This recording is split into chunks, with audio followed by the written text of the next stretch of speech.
We're trying to go on a faster schedule because instead of having 2 meetings at the same time, we have meetings in the morning and meetings in the afternoon. We used to have 2 meetings in the morning and then 1 in the afternoon. But we're truncated a little bit. So we're trying to get started early, which is why the schedule's not matching up for everybody. So we're waiting till we have sufficient number of our colleagues on the other side of the aisle here, because this is an important hearing, and we want to make sure that everybody has an opportunity to hear the witness's testimony. So bear with us. We're going to be a couple minutes late getting started, but it's all for trying to make this place operate better, and we're doing the best we can. And it's nobody being disrespectful or rude. It's just a matter of us trying to get 15 things done in a time allotted for 10. So we're doing what we can.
Subcommittee will come to order. As I explained a minute ago, we were waiting on some of our Democrat colleagues to get here so they could hear the witness testimony. They're coming in now. Ms. DeGette, the ranking member, is here, and she said we can go ahead and get started. So I've called the subcommittee to order, and I've got an opening statement, but they probably don't care as much about that one as they do y'all's, so, which I appreciate. That's understandable. And so I will now recognize myself for a 5-minute opening statement. Today's legislative hearing will focus on several bills aimed at enhancing seniors' access to life-saving and life-sustaining breakthrough medical technologies. These policies are essential to reducing regulatory barriers to help patients get timely access to care while also bringing more transparency into the coverage process at CMS. I think we can all agree that federal agencies can be inefficient at times and very bureaucratic in instances. It is our job as Congress to ensure that patients are able to access treatments, screenings, and medical devices in a timely manner, especially if there are no other alternatives on the market. This hearing is the next step in our processes. One of the bills that we are considering is H.R. 842, the Nancy Gardner Sewell Medicare Multi-Cancer Early Detection Screening Coverage Act. This act would establish a new coverage pathway as CMS for multi-cancer early detection screening tests, so that once these tests are approved by FDA, Medicare beneficiaries can access these tests in a timely manner. This bill has been introduced by Representatives Arrington and Sewell. These multi-cancer screening tests allow for patients to take a blood test to screen for over 50 different types of cancers. This allows us to do additional testing to narrow the results down to one potential cancer, and that yields a low false positive rate. Now, initially, you're going to have a higher false positive rate, but then we can bore down if we find something. It is essential that Medicare beneficiaries can get screened for cancers early and get treated. This can save lives and reduce costs for patients and federal taxpayers. I'm proud to be one of this bill's 300 bipartisan co-sponsors. Another bill being considered today is the Ensuring Patient Access to Critical Breakthrough Products Act, which will ensure seniors have timely access to innovative medical technologies. Many medical devices currently fall into what is known as the valley of death. This refers to the period between FDA approval of a device and when Medicare covers the technology. During the first Trump administration, this led to CMS issuing a proposed rule in 2020 titled Medicare Coverage of Innovative Technology, or MCET. This pathway would have provided FDA-approved breakthrough medical devices 4 years of Medicare, would have provided these breakthrough devices 4 years of Medicare coverage while working on longer-term coverage determinations. The goal was to accelerate the benefits of these innovative technologies to benefit patients more quickly. This rule was repealed in 2021 by the Biden administration, was replaced with the Transitional Coverage for Emerging Technologies, or TCET, pathway. They cited the repeal was due to having unknown or unexpected risks for Medicare beneficiaries, which compared to MCET, but it had many more regulatory hurdles and barriers for devices to come to market, and is limited to only 5 new breakthrough technologies each year. Getting this bill signed into law will bring us closer to the original MCET rule, spurring more innovation in the medical device and in the medical device arena, and enhancing seniors' timely access to medical innovations. I personally am frustrated with CMS acting more as a scientific regulatory agency than an agency focused on reimbursing for FDA-approved products. FDA, after all, is a scientific regulatory agency. That is their mission, not CMS's. I'm sure everyone here has heard complaints about the opaque and slow-moving national coverage determination process at CMS, or had frustrations with local coverage determinations. One of the bills in front of us today will bring more transparency and accountability at CMS in both these coverage determination processes. The final bill being considered today is H.R.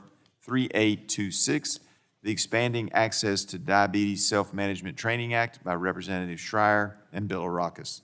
This bill expands access to diabetes self-management training. This training is critical for individuals living with diabetes, since it will help them cope, manage, and learn best practices when dealing with their disease. This bill will help increase the amount of educational opportunities for diabetes wellness training, lower costs for patients, and provide more access to certain services. All of these bills before us today are important to bring more care to patients and achieve better health outcomes overall. I'm excited. And I like most of our hearings, but I'm excited about hearing from our expert panelists today to learn more about how they see these bills will work. And of course, if they have suggestions, we'll take those into account. But I think we're doing some important stuff, and I think that it's critical that we hear from the experts. And so I look forward to it. And with that, I yield back and now recognize my colleague, Ms. DeGette, the ranking member of the subcommittee. Ms. DeGette, you're recognized for 5 minutes. Thank you so much, Mr. Chairman. As I said yesterday in the markup that we had, we continue to fiddle in this subcommittee while Rome burns. Yesterday, I asked you and Chairman Guthrie to schedule hearings on the state of our public health system and the damage that the Trump administration is doing to cancer research, vaccination, and more. I gave each member of this committee a copy of this New York Times story describing the damage that this administration is doing to cancer research in this country. It discusses the firings at the NIH, new burdens on researchers, and the horde of political appointees who are interfering with science. Former NIH Director Harold Varmus is quoted saying, quote, "We are great in science. Why would we want to destroy one of our greatest assets?" Mr. Chairman, I'd ask for unanimous consent to enter that article into the record again. Without objection, we'll enter it again. Thank you, sir. I hope that everyone approaches this hearing and our work going forward with this story in mind. We also need to recall that we're working on these bills. While we're working on these bills, the administration has halted funding for the Pediatric Brain Tumor Consortium, which is dedicated to trials of novel treatments for pediatric brain cancer. And I haven't heard a peep from my colleagues on the other side who control this committee's agenda and activities. Here's one hearing we should be having today. We should be talking about the cuts to the NIH, FDA, CDC, and our nation's other critical healthcare agencies. The committee should be examining directives from the administration that have delayed or completely halted critical work. And all of us should be talking about the impact this is having on our constituents, from people who need help today, because years down the line, who won't get a cancer treatment because the administration thinks that Harvard University is too liberal. Let me be clear. I support working on these bills today, and I hope we can get them all to a good place, but we need to examine what's happening in the real world as we consider them. The Nancy Gardner-Sewell Multi-Cancer Early Detection Screening Coverage Act will make new cancer screening tools more accessible to seniors. I support that. Meanwhile, the NIH's clinical center has been described to be as being in, quote, critical shape. And shifts in funding at the NIH mean that only 4% of the National Cancer Institute grant applications are going to get funded in this fiscal year. The Ensuring Patient Access to Critical Breakthrough Products Act will speed Medicare beneficiaries' access to promising new medical device, and that's good. But meanwhile, yesterday, Dr. Susan Monterez testified to a Senate committee that Secretary Kennedy had directed her to endorse ideological recommendations created by a sham advisory committee on immunization practices, regardless of the evidence backing them up. We're also considering a bill on national coverage determinations and local coverage determinations, tweaking the statutes associated with both. Meanwhile, the Trump administration is narrowing access to COVID-19 vaccines without any data to support the decision and seemingly overriding career staff at the FDA. And we're considering the Expanding Access to Diabetes Self-Management Training Act, which is a great bill to help Medicare beneficiaries with diabetes take better charge of the disease. As the co-chair of the Diabetes Caucus, Mr. Chairman, I love this bill. But meanwhile, the Trump administration has proposed to eliminate the National Diabetes Prevention Program at CDC, a program that is proven to help people with prediabetes avoid progression to type 2 diabetes through lifestyle changes. This is in addition to sweeping layoffs and program cancellations at CDC, including the gutting of ACIP. Secretary Kennedy is undermining science, dismantling research and development in our country, and making life-saving vaccines harder to get. I just want to add on a personal note, last night I was at the banquet for Friends of Cancer Research, which has many of the preeminent researchers and former heads of the NIH and HHS from both political parties. The mood was somber. People are distraught about what is happening to what was once the crown jewel of biomedical and cancer research in this country, and I won't stand still.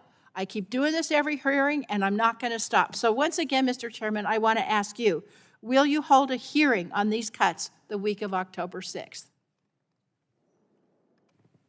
Thank the gentlelady. She yields back, and the He's answer not going is, to answer my that's question. right. Thank I'm you not going so to answer much, the question Mr. because I Chairman. don't have the answer. But October 6th is coming up, and we'll Yes, see it what is. we'll see what we can get on the agenda. Thank you. I appreciate it, and always appreciate the gentlelady from Colorado. Now recognize the gentleman from Kentucky, the full chair of the committee, Chairman Guthrie, for his 5 minutes for an opening statement. Thank you, Chairman Griffith, and thanks to our witnesses for being here. And I want to have a special call out to my friend Kim Lundgren, who's here, representing with the American Cancer Society. She's a good friend of mine, and we've gotten to become good friends through her advocacy. So through advocacy, you can get to know your member of Congress and have a great relationship. So thanks for being here from back home, back in my hometown.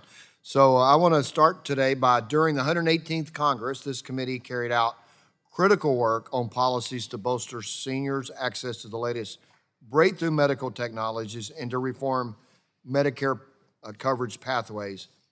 Today, we're continuing the conversation by examining several important policies that would enhance Medicare's coverage of FDA-approved breakthrough devices, allow for Medicare coverage of multi-cancer and early detection tests, and provide for common sense reforms in the Medicare national and local coverage determination process.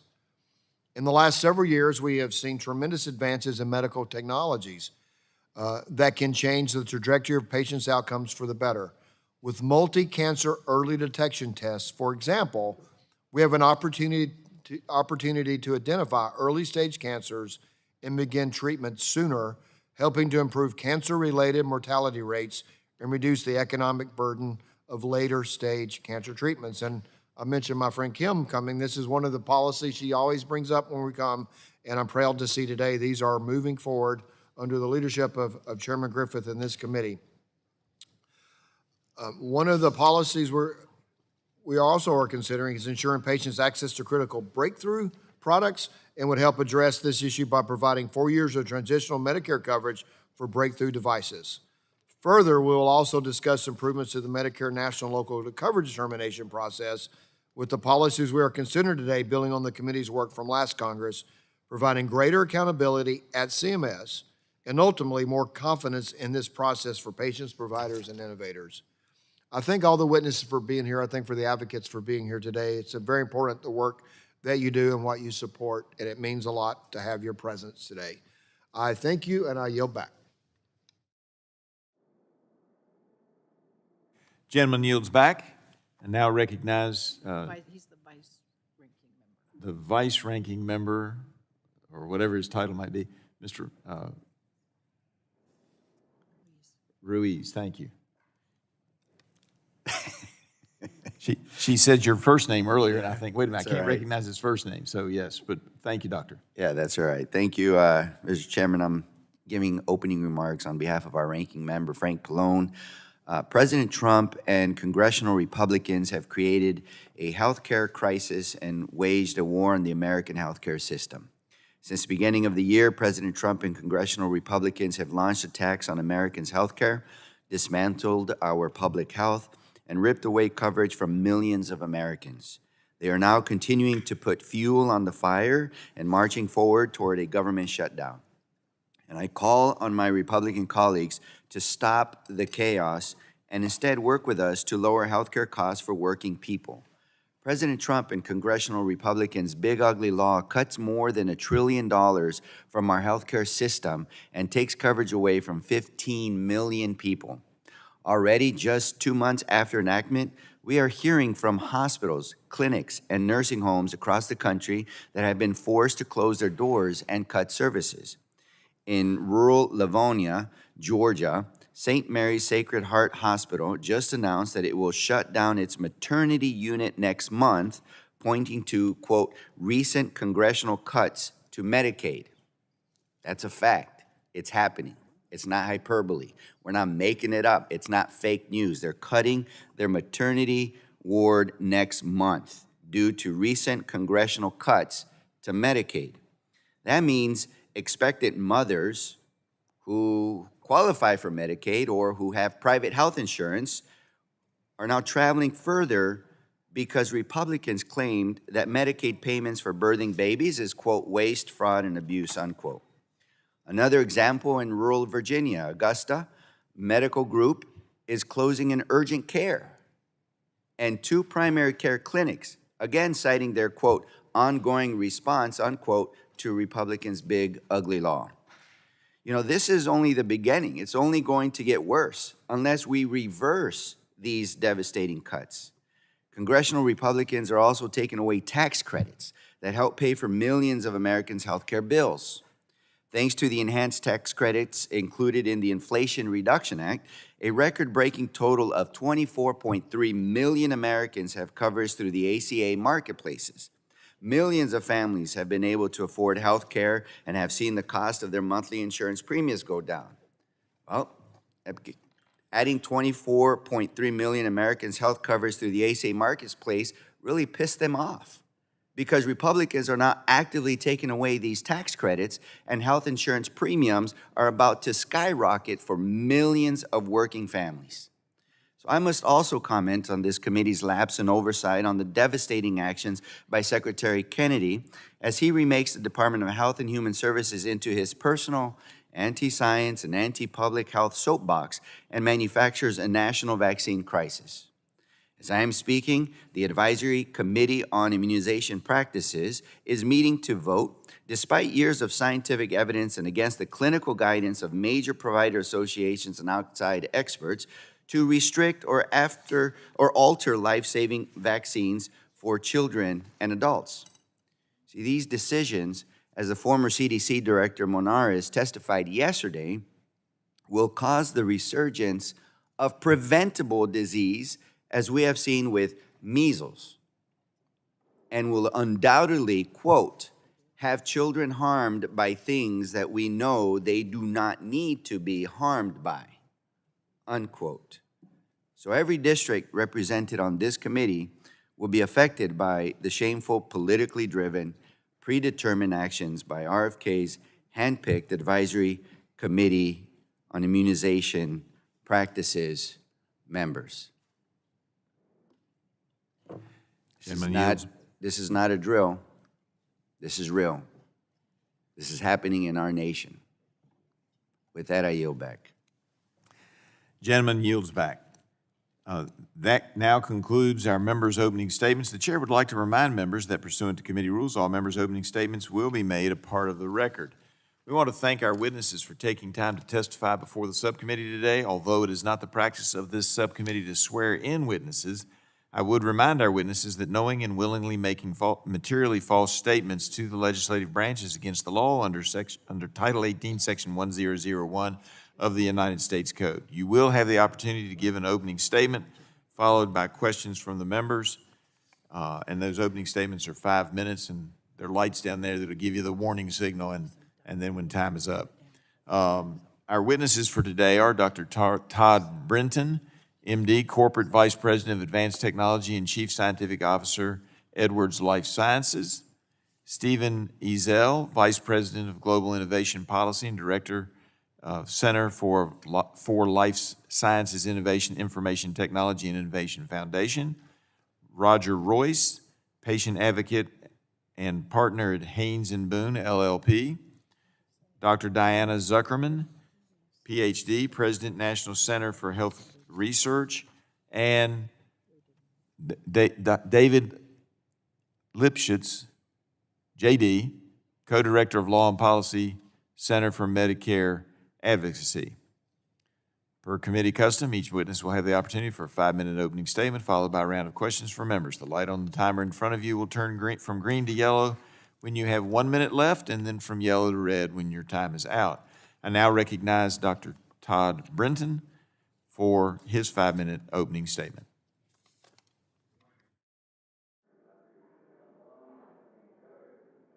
Need to turn the mic on. If you'd restart his time for him. Sorry about that.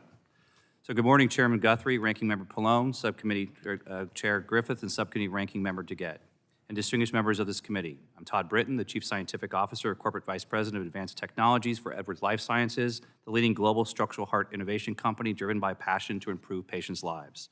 On behalf of Edwards, we applaud the committee for recognizing the importance of ensuring Medicare beneficiaries access to life-saving breakthrough technologies, and I'm honored to testify before this committee for the second time in 2 years on this topic. My perspectives and expertise are rooted in the background as a clinician, entrepreneur, and innovator. And as an interventional cardiologist, I've witnessed countless patients facing life-threatening cardiovascular conditions with limited or no treatment options. My journey ultimately led me to Edwards, where for the past 6.5 years, I've supported our mission to bring life-saving innovations to patients as quickly and responsibly as possible. We back this commitment by investing 17% of our revenue into R&D, allowing us to pioneer first-in-class innovative technologies. Beginning with the challenges facing many innovators, the innovation cycle for medical technologies, from identifying unmet clinical needs to FDA authorization, is a rigorous and sometimes decades-long process. Yet, even following FDA approval, Medicare coverage often lags, creating what many call the valley of death. This delay and uncertainty stifles innovation, more importantly, denies beneficiaries access to life-saving therapies. Transitional coverage policies offer a promising bridge. These policies must be paired, though, with clear post-breakthrough coverage pathways and an efficient NCD process to ensure continuity for beneficiaries. Next, I'll share insights as a TSET pilot. Specifically, Edwards had the opportunity to engage with CMS on the TSET pathway with their EVOQUE transcatheter tricuspid valve replacement technology.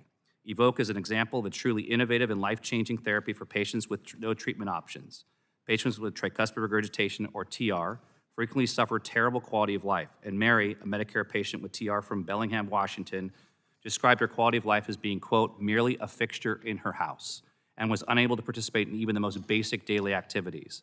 Following her tricuspid valve replacement, she experienced a complete quality of life transformation.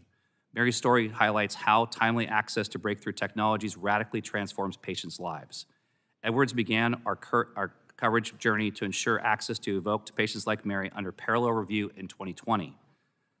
Through ongoing discussions with FDA and CMS, an NCD was finalized in March of this year and has already demonstrated the positive impact national coverage of breakthrough technologies can have on patient access. Our experience under TCET has yielded valuable insights to inform an expanded transitional coverage pathway, and Edwards supports a legislative approach that incorporates the following features: coverage of FDA-authorized breakthrough technologies that are within existing Medicare benefit category, a look-back period for technologies that received FDA authorization within the past 2 years, and consistent coverage for Medicare Advantage beneficiaries and funding to implement this program. Now, let's me share how the NCD process should be modernized. Coverage is not only essential for breakthrough technologies early in the innovation cycle, but it's equally important to maintain or expand coverage for existing, truly innovative therapies. Innovation is a powerful iterative process. It is not an endpoint. As such, many technologies continue to evolve through expanded indications, improved delivery methods, and new clinical evidence. Yet the NCD process often lacks the ability to keep pace. As an example, Edwards has engaged productively with CMS and FDA for over a decade to advance TAVR technologies to treat aortic stenosis, or AS, another debilitating valve disease. The TAVR NCD was first issued in 2012, allowing initial patient access, and revised in 2019. However, today's AS patients face significant delays and obstacles in accessing TAVR due to an outdated coverage policy and a cumbersome reconsideration process. These delays in treatment result in higher patient mortality rates and higher costs for the Medicare program. Although evidence supports the urgency of TAVR NCD reconsideration, and it's strong, we believe the NCD process has slowed in recent years due to resource limitations and an outdated coverage process. Edwards recommends that Congress work with the agency to create efficiencies, improve transparency, and predictability, and ensure sufficient funding to improve this reconsideration process. In conclusion, I commend members of this committee for proposing legislation to improve timely patient access to life-saving breakthrough technologies and to modernize the NCD process. I urge the committee to move quickly and enact legislation this year. Thank you. Gentleman yields back. Thank you. When you go back to watch all this on C-SPAN later, you're going to see there were some technical difficulties, so you were only on camera for about half of it, but your voice was very clear, and we appreciate that. Further, we're having technical difficulties with Ms. DeGette's microphone, so we're trying to fix that while we're doing this as well. But we appreciate all of your testimony, and we'll hope that these will now cease, all these little glitches that we're having this morning. With that, Mr. Ezell, you're recognized for your 5-minute opening statement. Good morning, Chairman Griffith, Ranking Member DeGette, and members of the committee. I appreciate the opportunity to testify today. ITAF commends the subcommittee for examining the critical issue of expanding seniors' access to breakthrough medical technologies. Perhaps the biggest opportunity standing before Congress today is passing the bipartisan Nancy Gardner-Sewell Medicare Multi-Cancer Early Detection, or MCED, Screening Coverage Act. Let me explain why this would be so consequential. Cancer remains an implacable enemy. Unfortunately, I'd wager that every single person in this room has had their lives or those of a loved one affected by cancer. Cancer claims over 600,000 American lives annually, and the disease hits seniors especially hard, with those over 65 accounting for 60% of diagnoses and 70% of fatalities. 1,200 Medicare beneficiaries are diagnosed with late-stage cancer each day. That's 50 seniors an hour. Beyond the pain that cancer inflicts on individual health, it also exacts enormous economic cost. Cancer care alone costs the U.S. economy over $200 billion annually, and analysts estimate that Medicare will spend $1 trillion on cancer care over the next decade alone. Unfortunately, cancer is still beating us. While the age-adjusted death rate per 100,000 Americans from heart disease fell by 2/3 from 1950 to 2010, the similar rate for cancer just barely decreased. Now, that's largely because the former community chose to focus especially on screening and prevention. Yet only 5 types of cancer, breast, cervical, colorectal, prostate, and high-risk lung, currently have guideline-recommended screening options available today. 70% of U.S. cancer deaths result from cancers for which no proven screening test exists. Thus, the unfortunate reality is that the vast majority of cancers are detected when patients arrive at a doctor's office manifesting problematic physical symptoms. But it does not have to be this way. A revolutionary new generation of multi-cancer early detection screening test offers the ability, through a simple blood draw, to detect the presence of up to 50 different kinds of cancer with a very high rate of accuracy and low false positive rate. The technology uses artificial intelligence and genomic sequencing to identify DNA fragments shed by cancer cells in the bloodstream. These tests, which are complementary to existing guideline-approved tests, are poised to transform cancer screening from an organ-by-organ, site-by-site to a whole-of-body approach, with the potential to screen for cancers in the asymptomatic population. In short, multi-cancer early detection tests can help catch more cancers, catch them earlier, and thus save lives and save cost. That's borne out by the fact that detecting cancers at earlier stages can give patients a 4 times greater chance of survival.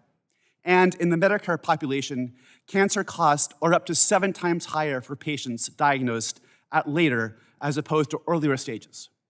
Multi-cancer early detection tests are also less invasive, relying on a simple blood draw, and thus more accessible, especially for patients in rural communities who may not enjoy ready access to healthcare clinics or equipment such as computerized tomography. And that matters when cancer fatalities in America's rural communities are 14% higher than in urban ones, and Black Americans continue to suffer a disproportionate share of cancer fatalities. Congress has a long history of acting to create Medicare coverage for cancer screening, most recently when the 1997 Balanced Budget Act added prostate and colorectal cancer screening benefits to Medicare coverage. In doing so, Congress unleashed the flourishing of a multitude of innovative colon cancer screening tests, with far more available today, and colorectal screening rates exceeding 50%. A similar opportunity stands before Congress now to help unlock a new field of multi-cancer early detection cancer screening that we can hopefully look back upon 20 years later as a turning point that revolutionized America's approach to cancer detection. ITF thus urges Congress to pass the bipartisan Medicare Multi-Cancer Early Detection Screening Coverage Act. It creates the authority for CMS to use an evidence-based process to evaluate whether to provide coverage for blood-based MCED tests after they receive FDA approval. The legislation does not mandate CMS coverage, but it gives the agency authority to extend coverage should it decide to do so. Multi-cancer early detection heralds the potential to transform America's cancer screening paradigm for the good of America's individual, public, and economic health. It's time for Congress to act. Thank you. Gentleman yields back. Now recognize Mr. Roger Royce for his 5-minute opening statement. Okay, thank you, members of the committee, and good morning. My name is Roger Royce. I'm a startup lawyer in Palo Alto, California, but that is not why I'm here today. I am here today as a patient to tell you about my experience. I will say I'm here on my own behalf, but I am active with Cancer Patient Lab, Pancreatic Cancer Action Network, Blood Cancer United, and I'll tell you, I've run, swam, and biked a lot of miles for the American Cancer Society as well. So, and all of this is fairly recent, as of the last 3 years. Now, before I start, I'd want to mention that coincidentally, today happens to be my birthday. And normally I wouldn't even think about that, but for the last 3 years, birthdays have become a really big deal for me. Because 3 years ago, I was diagnosed and found out that statistically I wasn't likely to have very many more. But as it turns out, I'm still here. And let me tell you why. So in June of 2022, I took a liquid biopsy, a multi-cancer early detection test. I had no symptoms, I had no signs, I had no risk, well, I thought I had no risk factors, but I did have one really big one, and that's age. I was 62 years old at the time. But no other indication. I took it as just to check a box. And it came back positive with a signal for pancreatic cancer.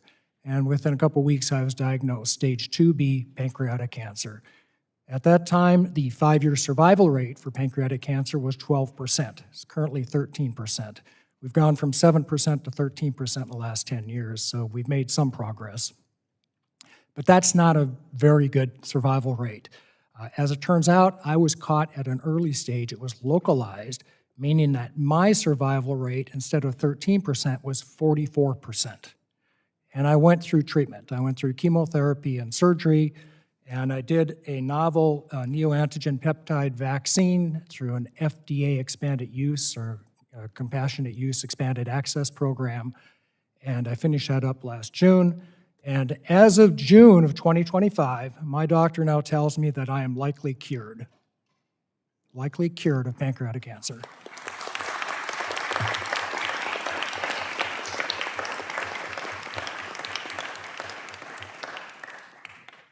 Thank you very much.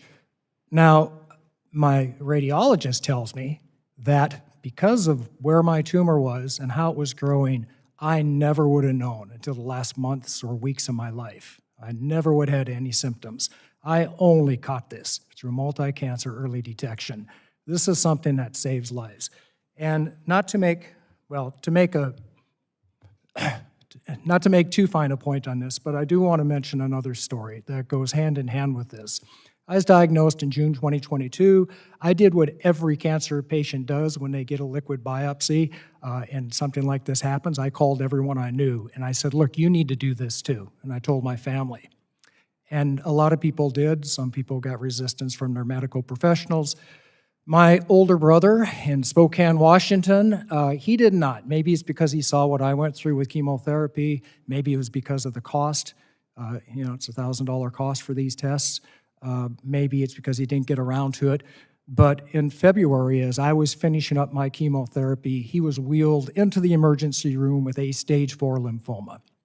He died 9 months later of a cancer that is mostly curable. I survived a cancer that is mostly fatal.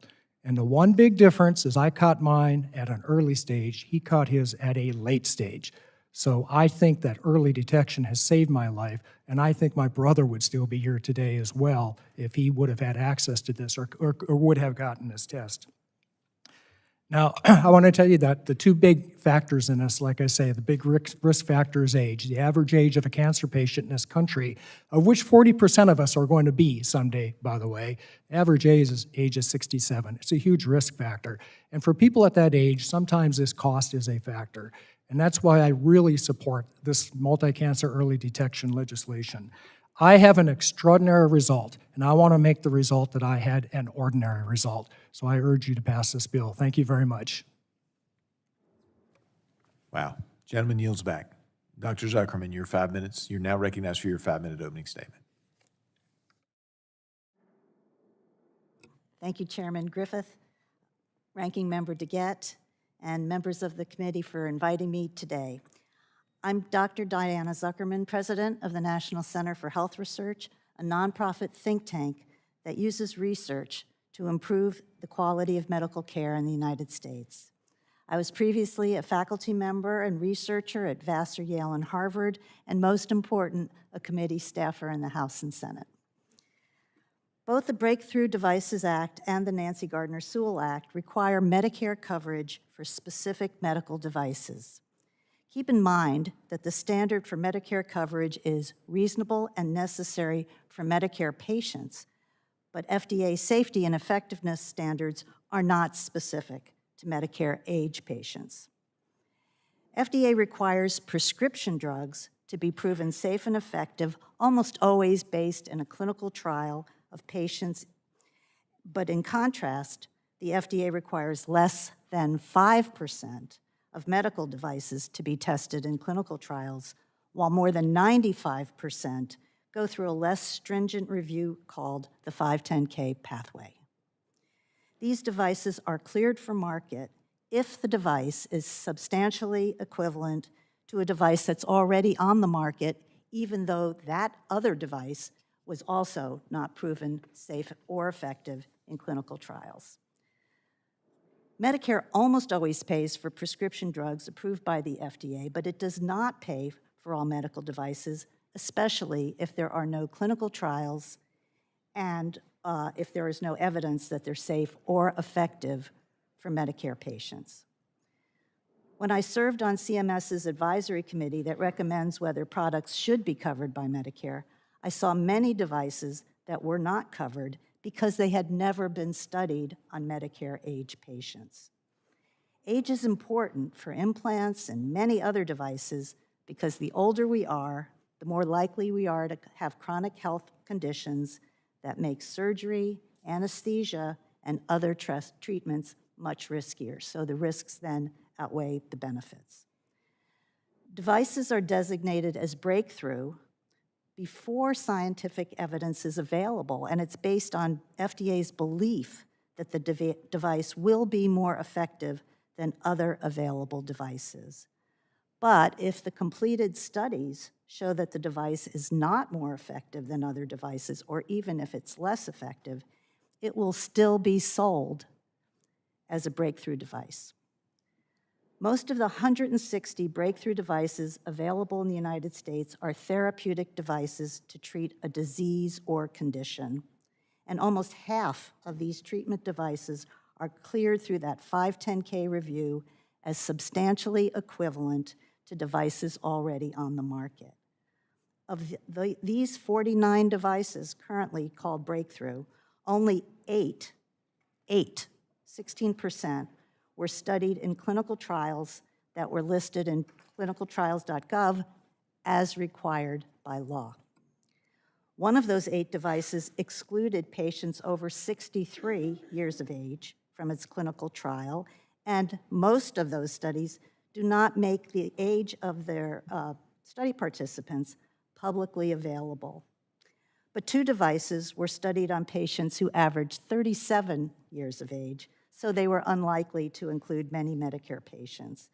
And that means that 5, at most, 5 of these breakthrough devices, that's 10%, would qualify as reasonable and necessary for Medicare coverage. The other 55% of breakthrough 510K devices either had non-clinical data, such as animal or mechanical data, or had some kind of clinical data that was not clinical trial data. And some data were based on the previous predicate device, not on the new device. There were 60 other breakthrough treatment devices that went through the more stringent PMA or de novo reviews, and many of those did have clinical trials. But many of these studies were small, they had no placebo or comparison group, and many did not include Medicare age patients or did not publicly report the age of the patients that were studied. As a cancer survivor, I appreciate that the goal of the Nancy Gardner Sewell screening bill is to save lives, and we know that sometimes it does. Multi-cancer early detection tests are so promising, but they're not quite ready for prime time yet. The most recent research in a study that just came out this week has concluded that the existing tests are subject to bias, miss most early cancers in people who do not have symptoms, and may provide false positives to most patients. In one of these tests, a test result indicating cancer was correct only 4% of the time. I agree with the article on the American Cancer Society website that a test with many false positives, where many patients who are told they may have cancer do not have cancer, causes anxiety and results in additional testing that may be painful, harmful, expensive, time-consuming, and stressful. A test with many false negatives, in which patients are told that they do not have cancer when they actually do have cancer, is likely to result in patients who ignore signs and symptoms of cancer and thus delay needed treatment. NCI recently launched the Vanguard study of 24,000 Dr. people. Zuckerman, if you could Oh, wrap I'm up sorry. your, about 1:23 over right now. Oh, I'm so yeah, sorry. That's all right. I just want to say, if in the future these tests are proven to have benefits that outweigh the risks, I'll be the first one to support it. But I strongly urge that the age restrictions be deleted from the bill because they set a dangerous precedent for Medicare coverage decisions, and they would certainly cause an uproar among patients who are excluded from coverage for reasons that are not scientific and will be perceived as unfair. I'm so sorry for going over. Thank you, sir. Sorry, we appreciate you. Thank you so much. Mr. Lipshutz. Chairman Griffith, Ranking Member DeGette, Chairman Guthrie, and Ranking Member Pallone, and distinguished members of this committee, thank you for the invitation to testify today. My name is David Lipshutz. I am the co-director of the Center for Medicare Advocacy. We are a national, private, nonprofit, nonpartisan law organization that works to advance access to comprehensive Medicare coverage and quality health care.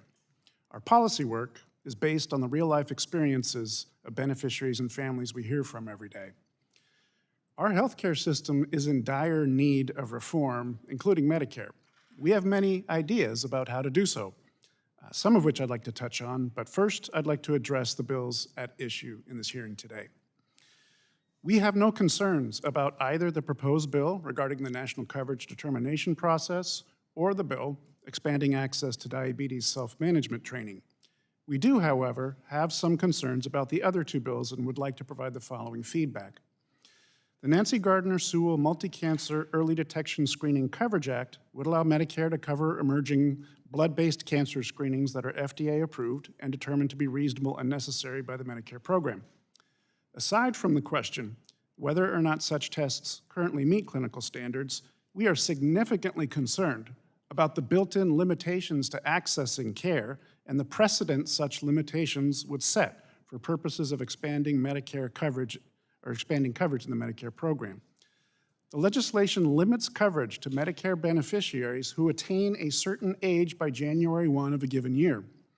If enacted starting in 2028, coverage would be available only for individuals who turn 68 years old or are younger than that, with this age limitation increasing by 1 year each succeeding year. In other words, eligibility for coverage of these cancer screenings would be phased in over time based on age, leaving millions of Medicare beneficiaries behind in the process. While Medicare does account for some age-based risk factors with respect to certain or coverage of certain preventive and screening tests, such considerations are based on clinical evidence factoring in both the condition in question and the type of preventive test or service. The arbitrary age cutoff contemplated in this bill, however, is based solely on cost rather than clinical consideration.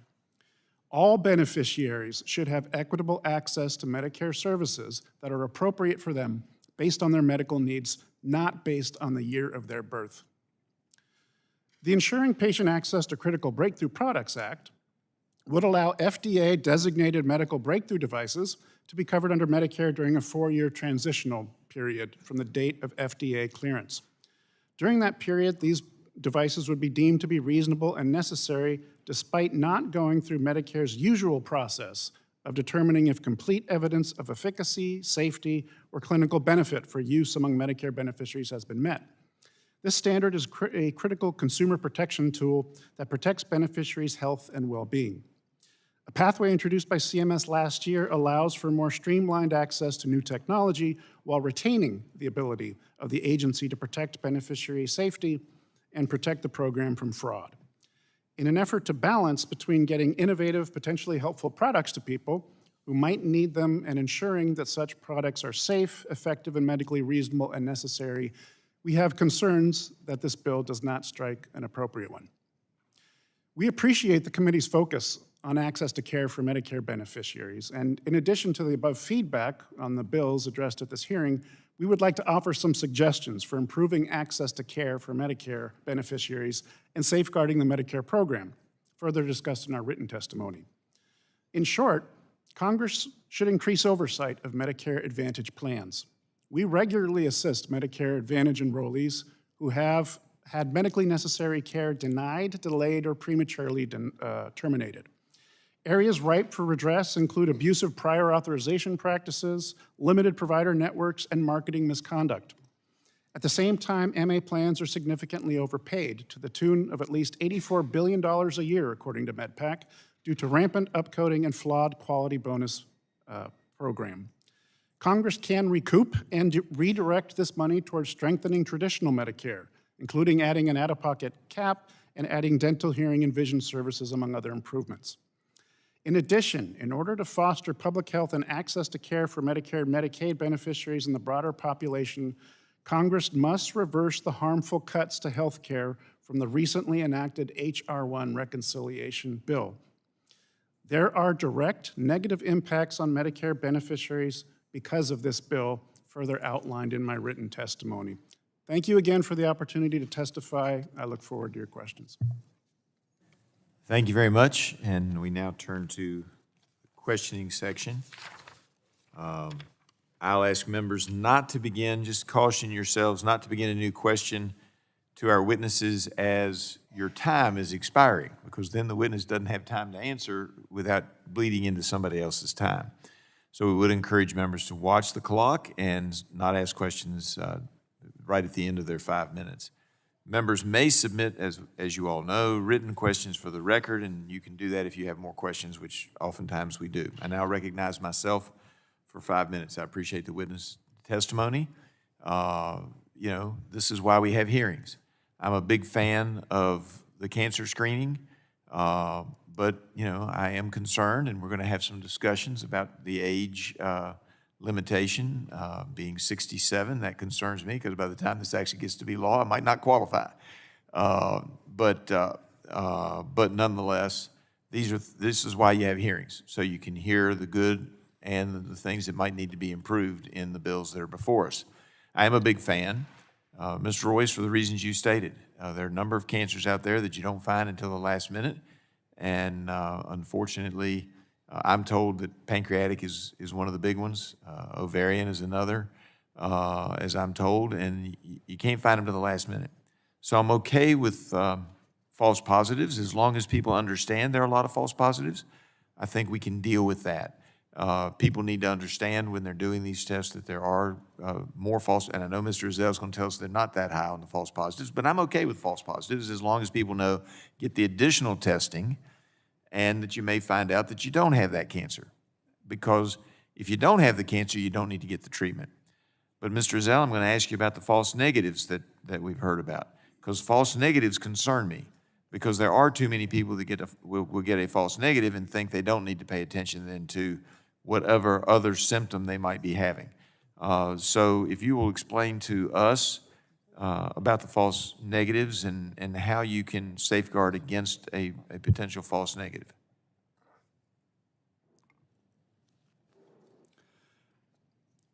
I think what is most exciting about these technologies, you know, if you think about the car today, the car has become a computer on wheels. It goes through an innovation cycle very rapidly. So as we are now bringing information technologies like machine learning and artificial intelligence, it puts us on that kind of exponential scale, like we've seen in semiconductors, where their power doubles every 2 years as our cost halves. So what I'm driving at is that the nature of these information technology learning-based systems are going to give us the ability over time to address these mutual challenges of the type 1 and type 2 errors, right? To reduce the false positives. If I might simplify your analogy, what you're saying is when we first invented the automobile, all kinds of things were developed, and they didn't even know they needed a windshield at first until they started driving a little bit faster, and all kinds of bugs and debris started getting in people's eyes, and then they created a windshield.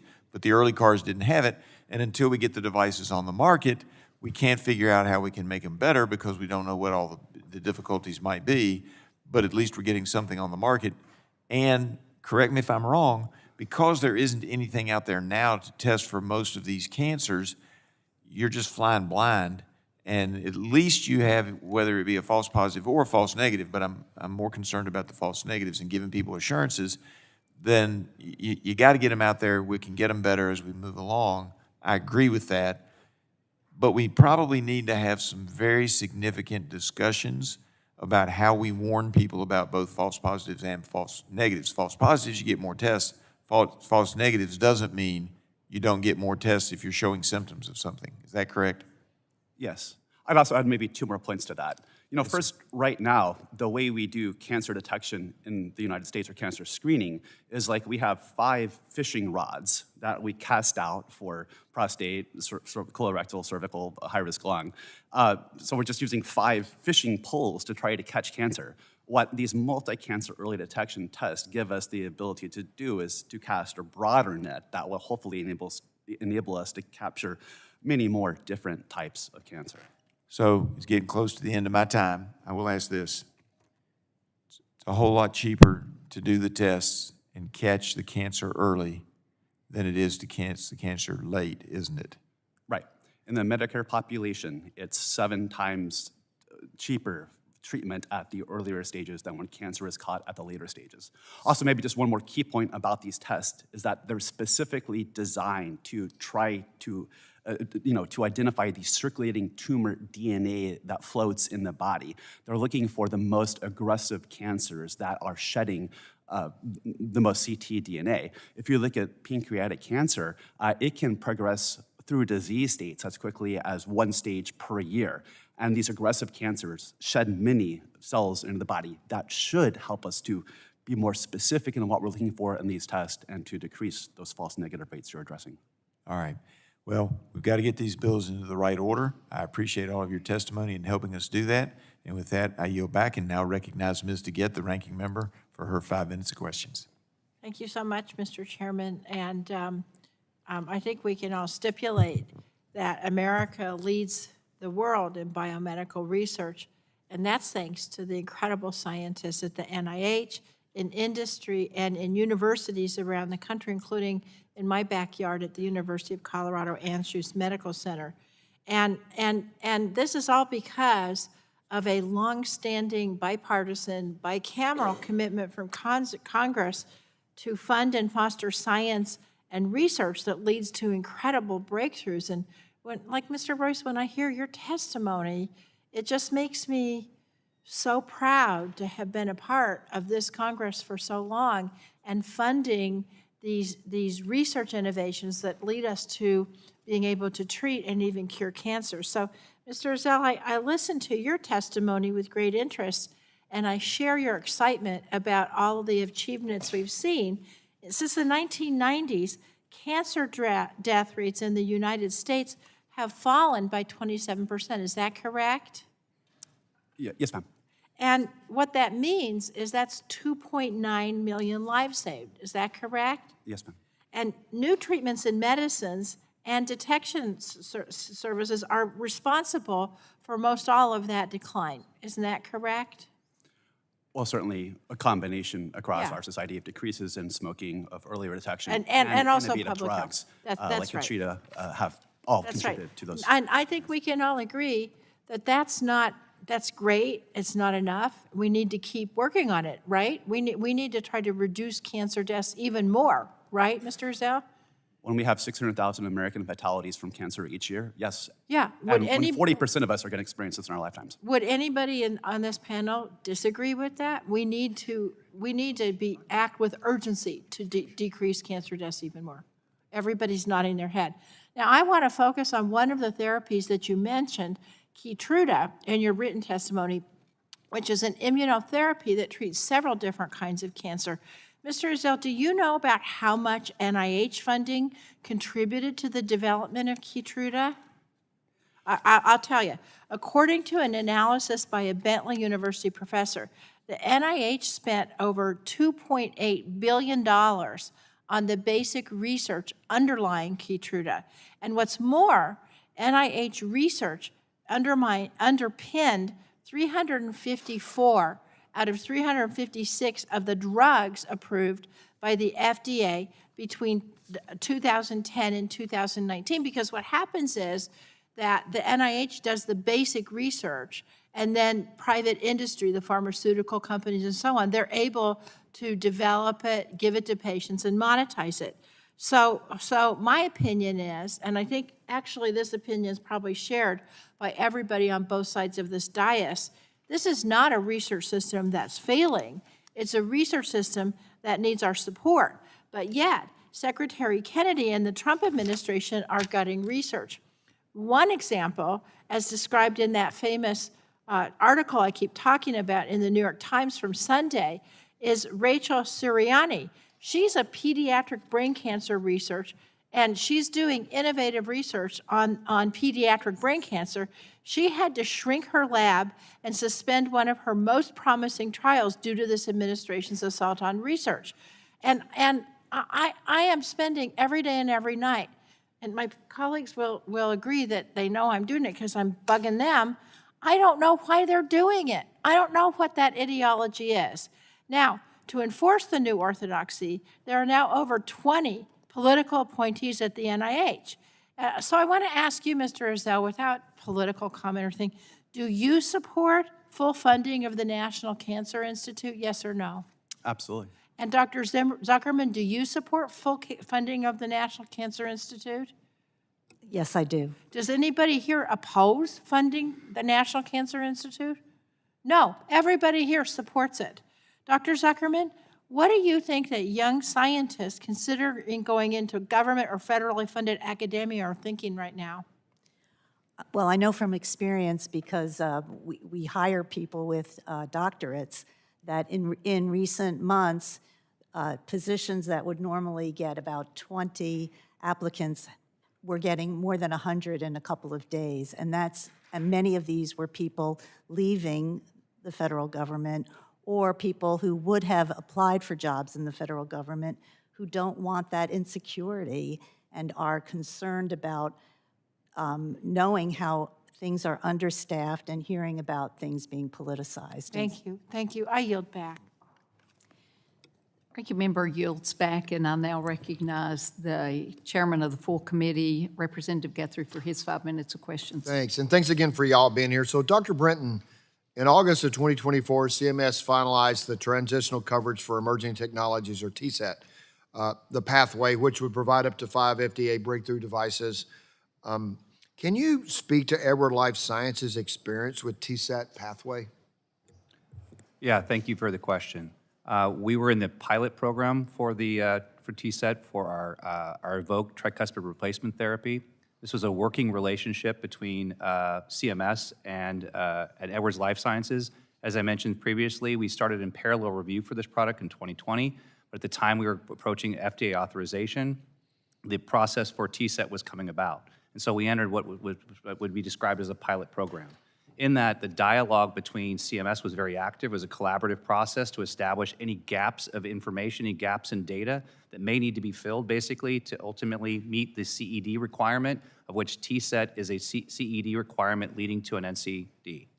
And so this was a very, I think, very effective process. There was transparency. We did say it was a 13-month process from the time of authorization to ultimately time of coverage.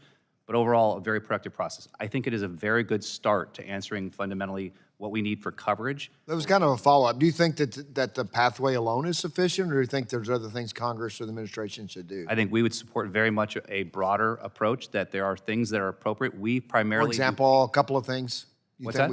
A couple of things you think we should do? Absolutely. I think ultimately we need a benefit, it should be in a benefit category for coverage. We think it should be a look-back period of 2 years. We think that Medicare Advantage coverage is essential for this. This has been a significant problem for our experience with Evoke. Prior to an NCD, we did not see every excuse for Medicare Advantage buyers to actually cover this. And ultimately, with the national coverage decision, that's been significantly different. All right, thanks. So I'm also interested in the 401k submission process for FDA review of devices. Could you just kind of walk us through the 401k process and what FDA's role is during the process? Are you referring to the 510K?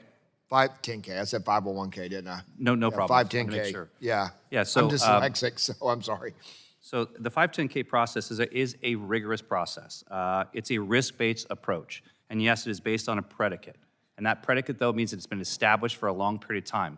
I think the most important essential is that there is ongoing monitoring of devices of 510K. In fact, we have some 510K products, and we are constantly in dialogue with the FDA because there is ongoing monitoring for any events. And in fact, the FDA has the authorization to request valid scientific evidence or further evidence, or to take action if there is a problem with a 510K. So it is a rigorous process that often requires the submission of detailed bench data, detailed biocompatibility data, electromagnetic data, and in fact, 2/3 of 510Ks are submitted that were breakthrough, in fact, included clinical data. In fact, data from patients supported, but it was often in augmenting what was originally in the predicate device. Okay, and so the FDA can continue to engage with you as you, does the engagement end once the FDA makes the determination the device is legally marketed, or does the FDA continue? No, absolutely. It continues. It continues on an ongoing process, and there is, as I said, an auditing and monitoring process that is ongoing. Okay, thank you, and thank you for walking us through the 510 process. That gets importance to today's legislation. So, Mr. Ezell, your testimony speaks to the potential of multi-cancer early detection tests to improve cancer care.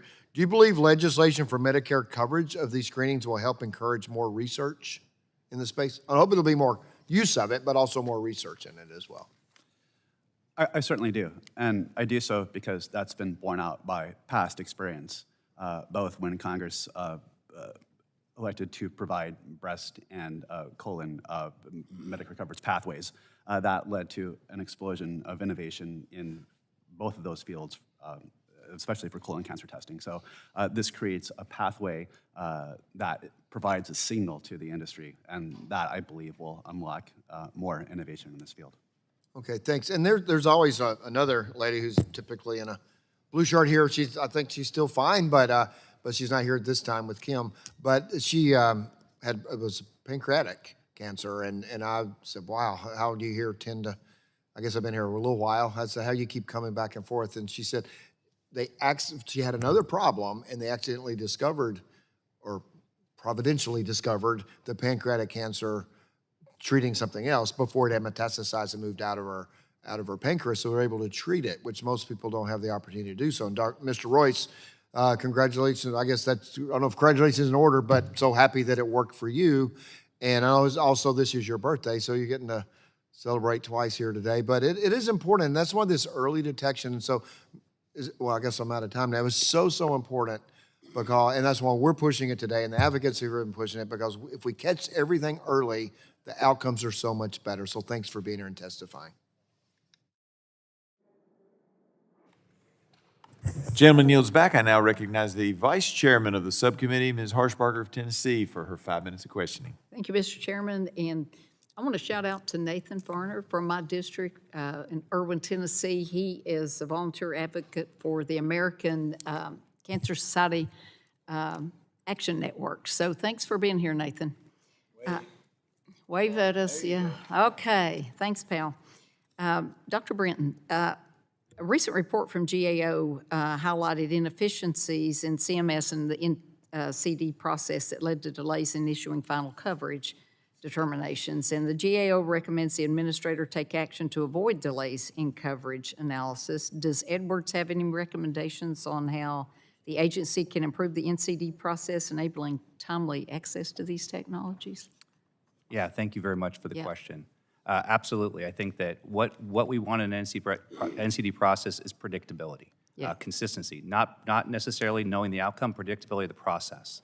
And ultimately, we think that there is a process now, particularly when it comes to reconsideration, where in fact there's still a long process. There's 2 periods of time that actually go out for comment. So what is known basically as the first comment period basically is a long period in which societies can weigh in. When you're in reconsideration, you already know what the decision should be made. The question should be go out for a single comment as opposed to a dual comment. This has the opportunity to really shorten the time period for consideration of really life-saving therapies, such as TAVR is a good example.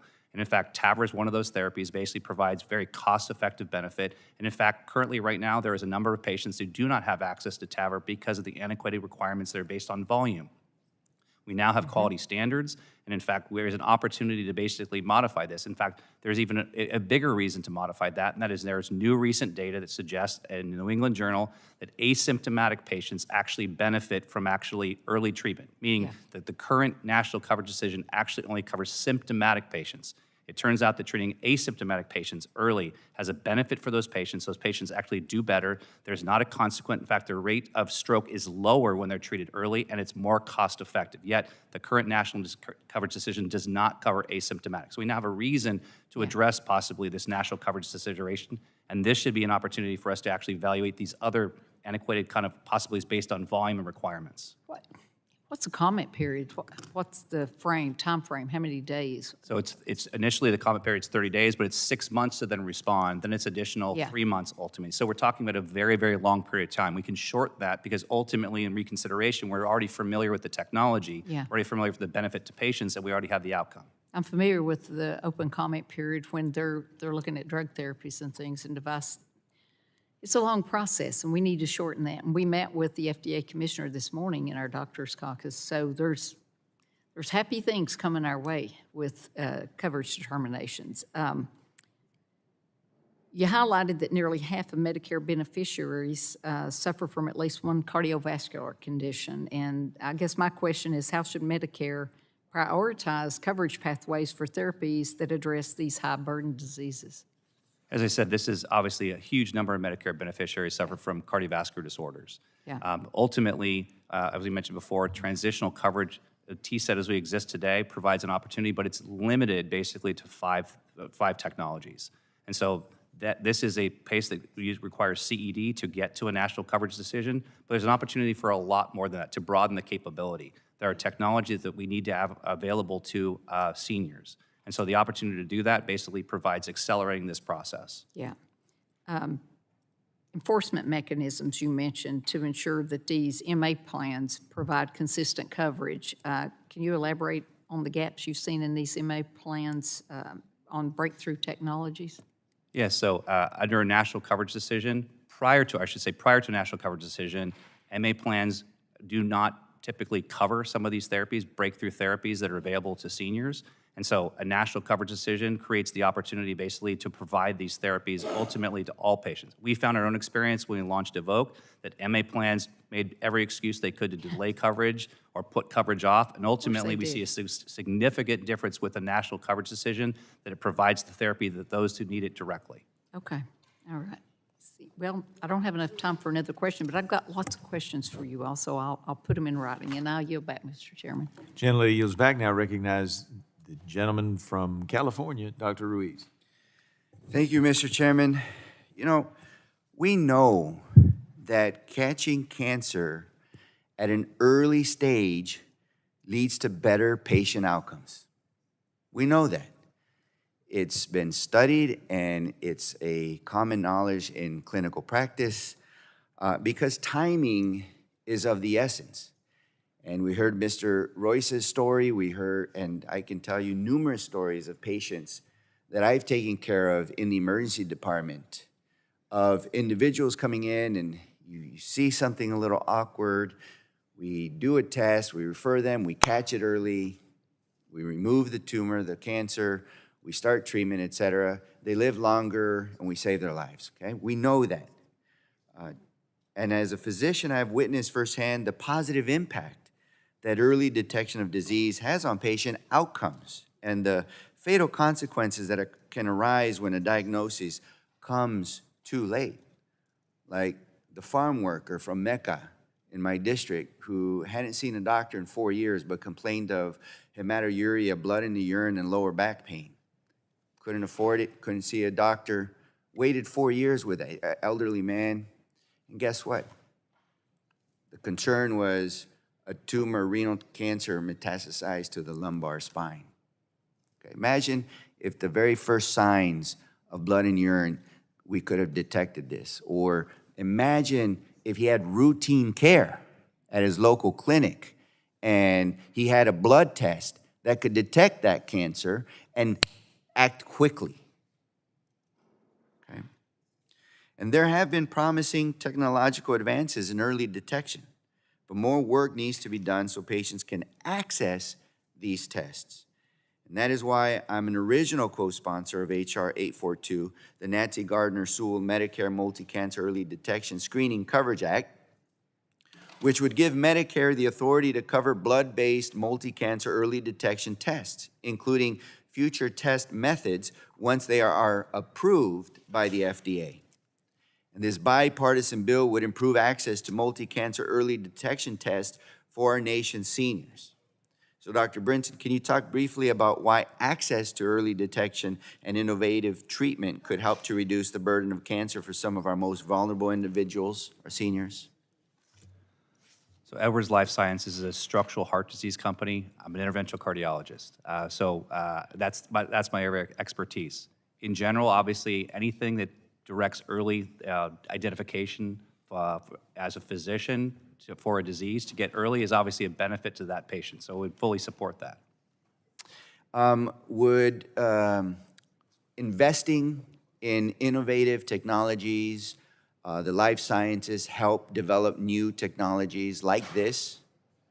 Yeah, absolutely. I think that the incentive of a predictable process, basically, Yeah. both on the FDA side, on the Medicare side, What would ultimately drives happen- innovation. So what would happen if we cut funding for research on the life sciences and disease studying and technologies? What would happen? Which research are we talking about? Any research, like life sciences, biotechnology, what would happen? It will slow down research and development. It would. It would say that hamper? for Edwards Life Sciences. We reinvest 17% of our revenue in R&D, so we can fund trials, development, and R&D. Right. And obviously, for the individual patient, it's a benefit to obviously have research. So so Dr. Zuckerman, in your opinion, what policies does Congress need to pursue to A, improve innovation and increase the number of new innovative medical technologies available, and B, make sure folks can access these technologies? Well, of course, and thank you for that question. Of course, it's really important to have the experienced scientists on staff in the federal government. It's a big loss when people who are experienced and knowledgeable, they know how the system works, but they also have the Like all the knowledge. firing and cuts that are happening in the NIH and Yes. CDC and all the others. So that's a big, so to the extent we can get new staff, that's obviously, new scientists, that's very important, but they're Thank not you. going to have that expertise. Thank you. I just want to make one last point, is that I support this bill. This test is going to move forward. It's going to become law. I have strong faith. But let's not be fooled here. We took 10 giant steps back with all the cuts in cancer research, in all the cuts in the NIH, and firings of individuals that's doing precisely the research and development that we need to develop tests like these. 10 giant steps back with only one tiny step forward. Thank you. I yield back. Gentleman yields back. I now recognize the gentleman from Florida, Mr. Bilirakis, for his 5 minutes. Thank you, Mr. Chairman. I appreciate it very much. I want to thank the witnesses here today as well. These are critical Medicare bills. I'd like to discuss two priority bills, the Ensuring Patient Access to Critical Breakthrough Products Act and the Expanding Access to Diabetes Self-Management Training Act. Diabetes self-management training, as you know, is a proven tool teaching Medicare patients on how to manage their glucose and insulin levels and generally improve general care for their diabetes. DSMT, I'll call it, is associated with a reduction in risk for diabetes-related death and heart attack, and importantly, leads to improved self-care behavior and wellness, which greatly reduces hospital care costs. I look forward to working with the committee on this particular piece of legislation on both sides of the aisle. The breakthrough bill would help ensure that Medicare patients have prompt access to the newest and most innovative medical devices and diagnostics that have been approved under FDA Breakthrough Device, the program. Nearly a decade has passed since the Energy and Commerce Committee established this program, and during this time, the average time from FDA approval to Medicare coverage has been 6 years. 6 years is far too long, in my opinion. Far too long for seniors to wait for new breakthrough medical technologies, so it is crucial this committee takes action right away, and I know we will. Question number one is for Mr. Ezell. I hope I pronounced that right. Your testimony discusses the importance of policies that promote device and diagnostic innovation here in the United States. Can you elaborate further on how the Breakthrough Device Bill would preserve U.S. competitiveness? So very important. Please. Well, Congressman, we believe that the Ensuring Patient Access to Critical Breakthrough Products Act would help ensure prompter coverage of breakthrough devices under Medicare, addressing a longstanding barrier in the U.S. healthcare innovation system, that being the delay between FDA approval and Medicare coverage. Such regulatory and reimbursement lags weaken the incentives for firms to invest in high-risk, high-cost devices, and even successful FDA approval may not translate into timely patient access and revenue if there can't be coverage extended via the CMS.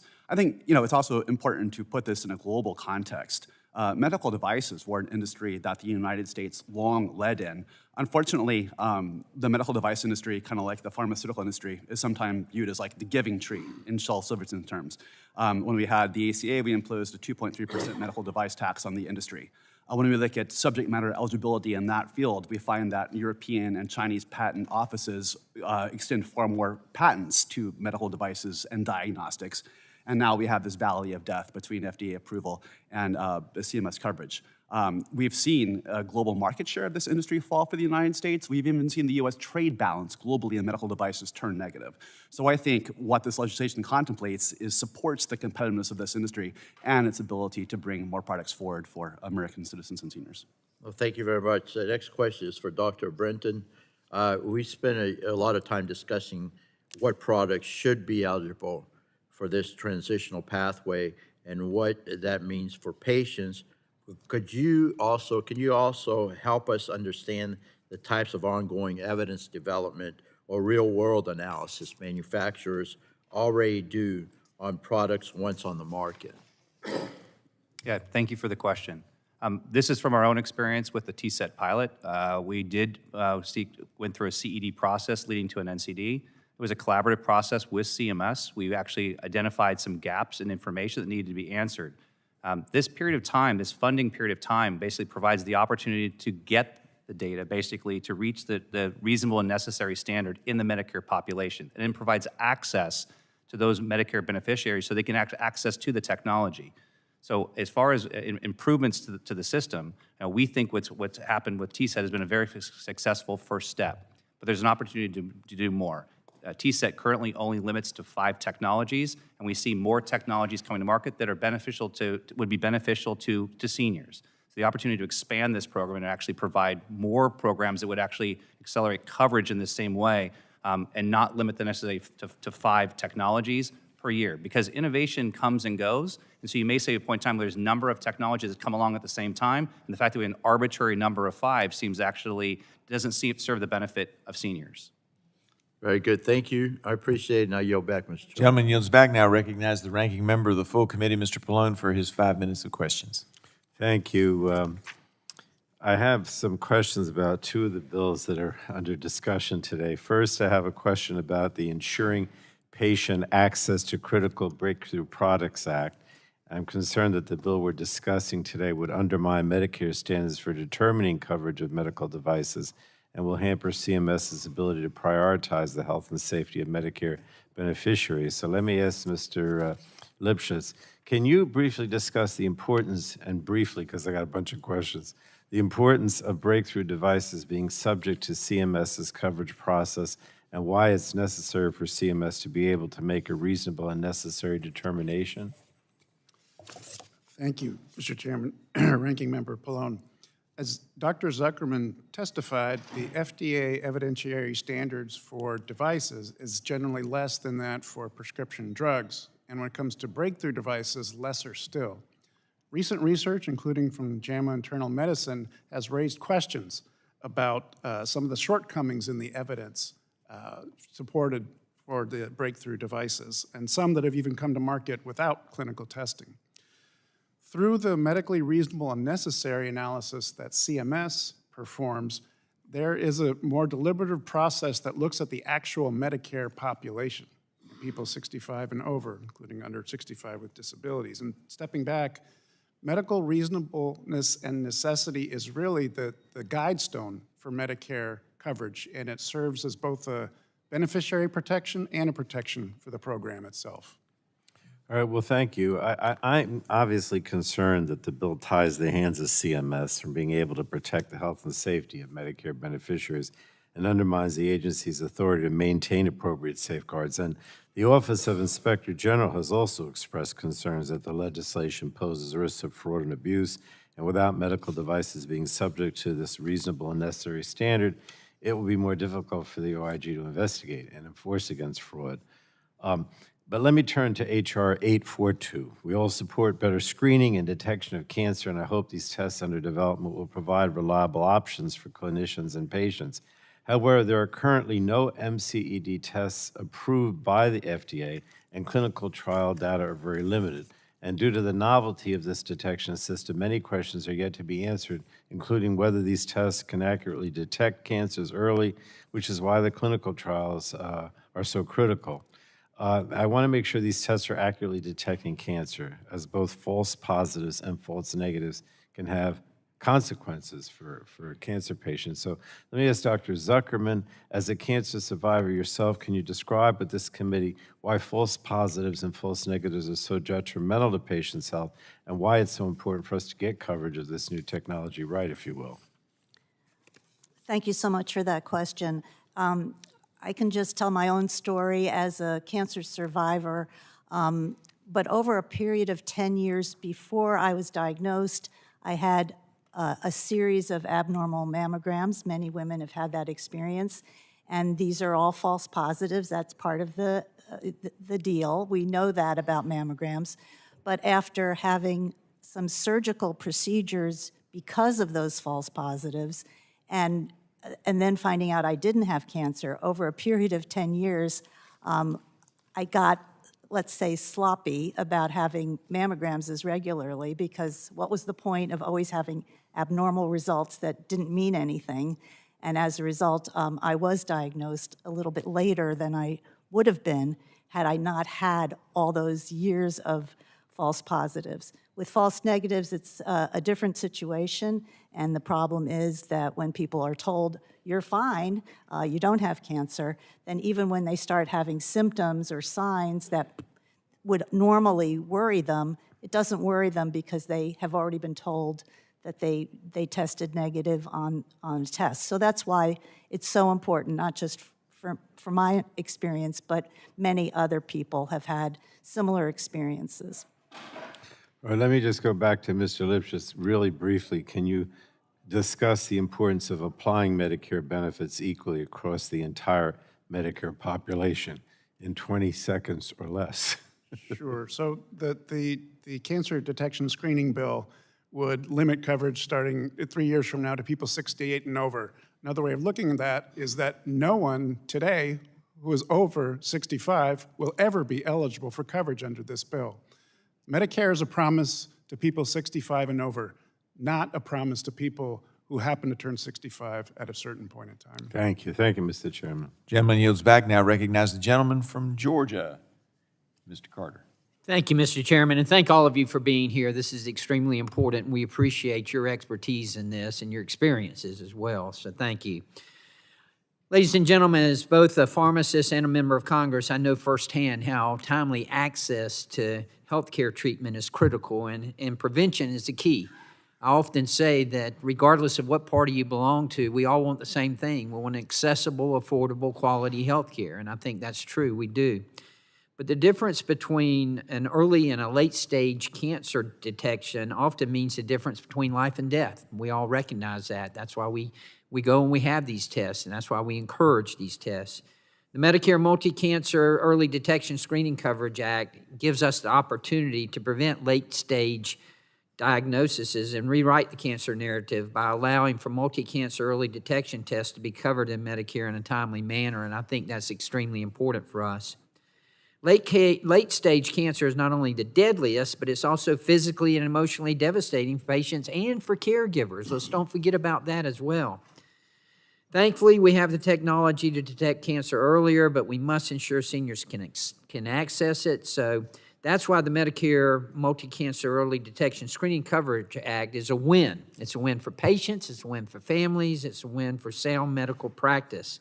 And it deserves our immediate passage, and I encourage my colleagues on this subcommittee and the full committee to pass this. Mr. Royse, I want to ask you, And I'll ask Mr. Ezell as well, but you first, Mr. Royse. Could you discuss the potential Medicare savings from covering multi-cancer early detection tests under this bill? Yeah, it's probably not really my area of expertise. I think I'll defer to Mr. Ezell. Okay, Mr. Ezell.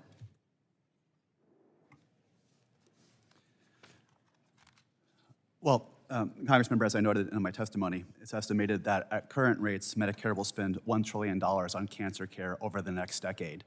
Estimates currently hold that about 33% of America's cancer care cost is borne by Medicare. That may be as high as 50% now. So the challenge of cancer already brings enormous cost to the system. So if we can catch cancers earlier, as opposed to later stages when it's far more economical to treat them, then we can put America's response to the cancer challenge on a more stable economic footing. I'd also add that past experience here can be illustrative.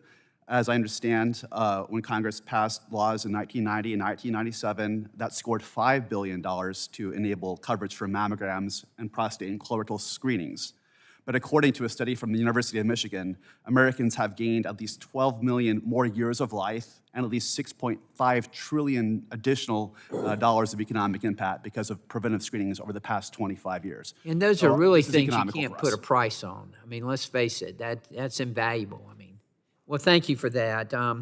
I also want to speak in support of the Encouraging Patient Access to Critical Breakthrough Products Act, because this bill will help us ensure that seniors and other Medicare patients have access to the newest and the most innovative medical devices and diagnostics that have been approved through the FDA. You know, earlier this morning we have a doctor's caucus here in Congress, and earlier this morning we heard from Dr. Markey and with the FDA, and he was really telling us they're trying to speed up the process, and I'm really encouraged by that. I hope that that's something that they're able to achieve, and I think it will be. But I'm particularly excited about the cutting-edge diagnostics that are currently in the FDA Breakthrough Devices program, such as tests to support earlier Alzheimer's disease diagnosis. You know, Alzheimer's is going to cost us so much money in the future. Not only that, but also just the physical toll it obviously takes on the patient, but on the caregivers as well. All that needs to be taken into consideration. You know, I served 10 years in the Georgia State Legislature on Health and Human Services, and I've been here for 10 years. It's always difficult for me to articulate that to my colleagues who aren't in healthcare, the value of well care, the value of prevention and making sure, and the savings of it, how much money we could save through doing that. So let me ask you, Dr.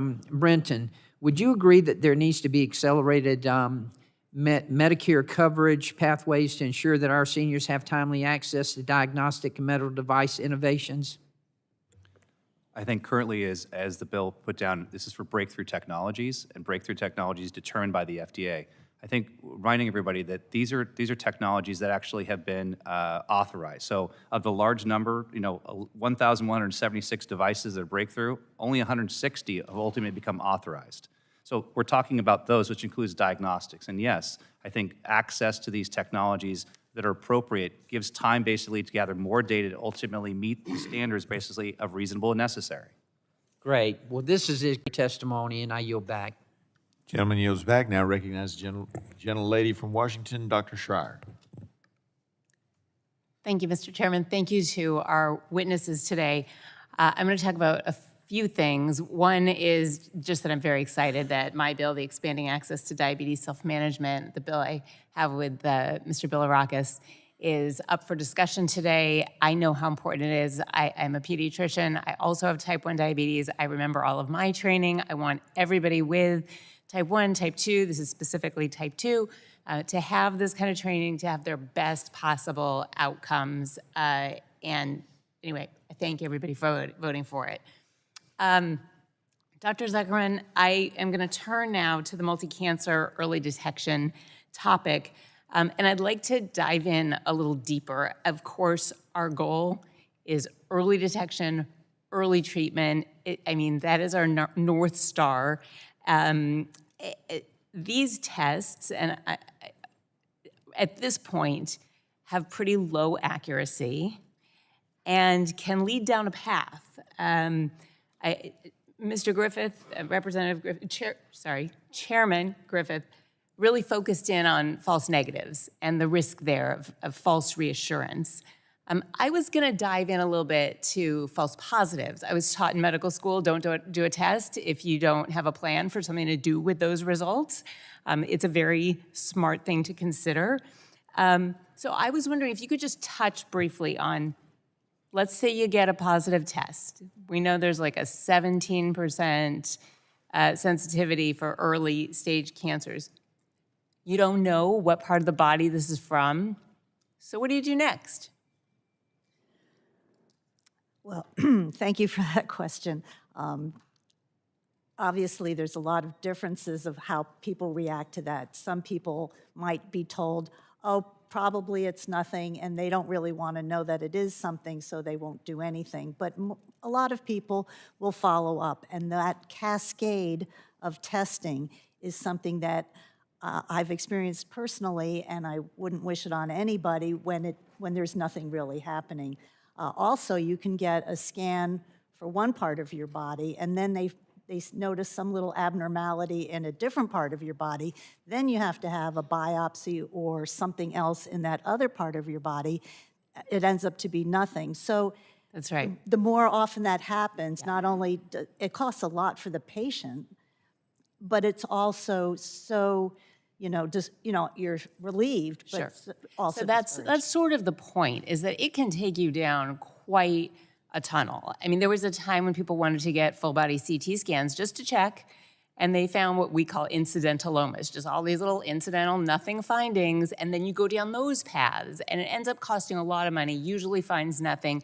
And so with the perfect intention, it ends up just not really performing as we would hope. So I just want to say that with all the oncologists that I spoke with, they don't think these tests at this point are ready for prime time, but I do want to talk about what we can do for cancer and for early detection. I mean, the first thing, let's restore some NIH funding to support this kind of research into early detection tests. So let me make that point once again, that this administration cut NIH funding and they're looking to do it again.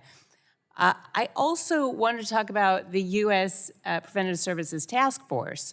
It's a mouthful. RFK Jr. is looking to cut this. This is what makes sure that insurance covers screening tests like colonoscopy and mammograms and skin cancer screenings. Of course, you have to have a primary care physician, so you have to have Medicaid for that, and they're cutting that too. The U.S. Preventative Task Force, it also talks about Pap smears to find cervical cancer early, and they're looking to cut that. I just want to point this all out. Then there's also prevention, right? Sunblock. We're looking to get more research into sunblock. Smoking, not mentioned in the Make America Healthy Again agenda. HPV vaccine, they're downplaying and they're actually bashing the HPV cervical cancer preventing vaccine in the ACIP, and hepatitis B vaccine. You think about hepatitis, but for those babies who get congenital hepatitis B, 90% of them then have chronic hepatitis B, and a quarter of those go on to liver failure and liver cancer. So I just want to talk about the other things we can do. At this moment, I have 15 seconds, in the Advisory Committee for Immunization Practices meeting, they are disparaging hepatitis B and encouraging not giving that to newborn infants. We did not see a meaningful decrease in hepatitis B in the community until we did universal vaccination. This is going to put kids at risk. It is going to put the other kids at school. Hepatitis B can live on surfaces for 7 days, go from one kid's scratch to another kid's scratch. Many times we don't even know where it came from, and this is making the world a more dangerous place, particularly for children when we start backing off on vaccination programs. Thank you. I yield back. Gentlelady yields back. Now recognize the gentleman from Florida, Dr. Dunn, for his 5 minutes of questions. Thank you very much, Mr. Chair, and thank you to our witnesses for being here today. As a doctor, I'm proud to be one of the hundreds of supporters for H.R. 842, the Nancy Gardner Sewell Multi-Cancer Early Detection Screening Coverage Act in Congress. The status quo of cancer detection in America today is plainly unacceptable. Each day, more than 1,400 Medicare beneficiaries receive devastating news that they have advanced stage cancers. Further, over 70% of cancer deaths occur from cancers for which there is no routine screening. This demands our attention. While practicing, I certainly experienced firsthand the difference between early stage and late stage cancer diagnosis. Simply put, when it's caught early, patient outcomes are dramatically better. HR 842 offers us a chance to do just that. Rather than accepting late-stage diagnoses as inevitable, we can invest in technologies that detect cancer, which, when treatments are most effective and, by the way, less expensive. Multi-cancer early detection would be a game changer in how we approach cancer screening, and these tests can identify dozens of cancer types that are often not detected until symptoms appear. Our role in Congress should be to ensure these innovations are accessible when people need them. HR 842 enjoys overwhelming bipartisan support because it addresses this unique challenge with an innovative solution. Mr. Ezell, cancer places a number of burdens on patients and their families. Can you speak to the need for innovation in cancer screening to help reduce those burdens? Well, you've talked about it, sir. And we have today. 40% of Americans will receive a cancer diagnosis in their lifetimes. It's the second leading cause of fatalities in America. It killed 600,000 Americans a year. It hits elderly populations especially hard, with age being the #1 risk factor. This is a national challenge that we need revolutionary innovation to address, and I believe that's what multi-cancer early detection technologies are poised to do. Certainly, there are concerns about overdiagnosis, and it's going to be critical that these multi-cancer early detection systems be optimized to avoid that overdiagnosis and increase their positive predictive value. But I would stand by the words of Dr. Bart Vogelstein, professor of oncology at Johns Hopkins University, who says, America now suffers from a massive underdiagnosis problem. So do our current policies actually support getting these innovative tools to patients in a timely manner? And if not, do you think HR 842 is an effective way to increase the utilization of these innovations?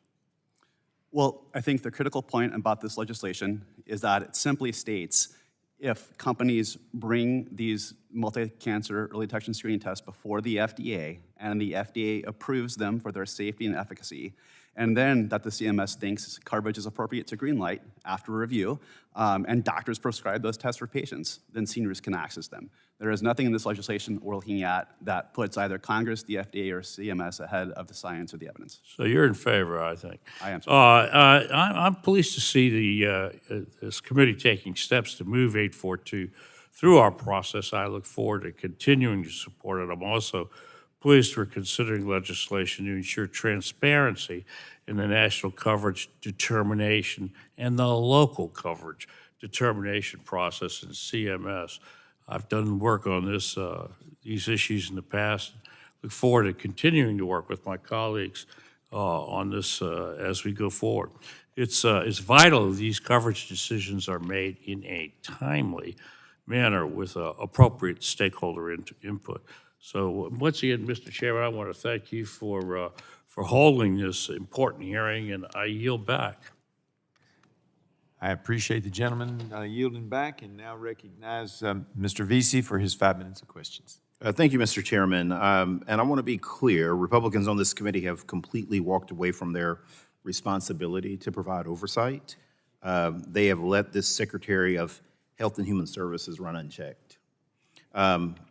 Our healthcare system is being undermined right now in front of us, and American leadership and medical innovation, I believe, is on the line. The Secretary has proposed cutting NIH funding by nearly half, and that would drag us back to 2007 levels.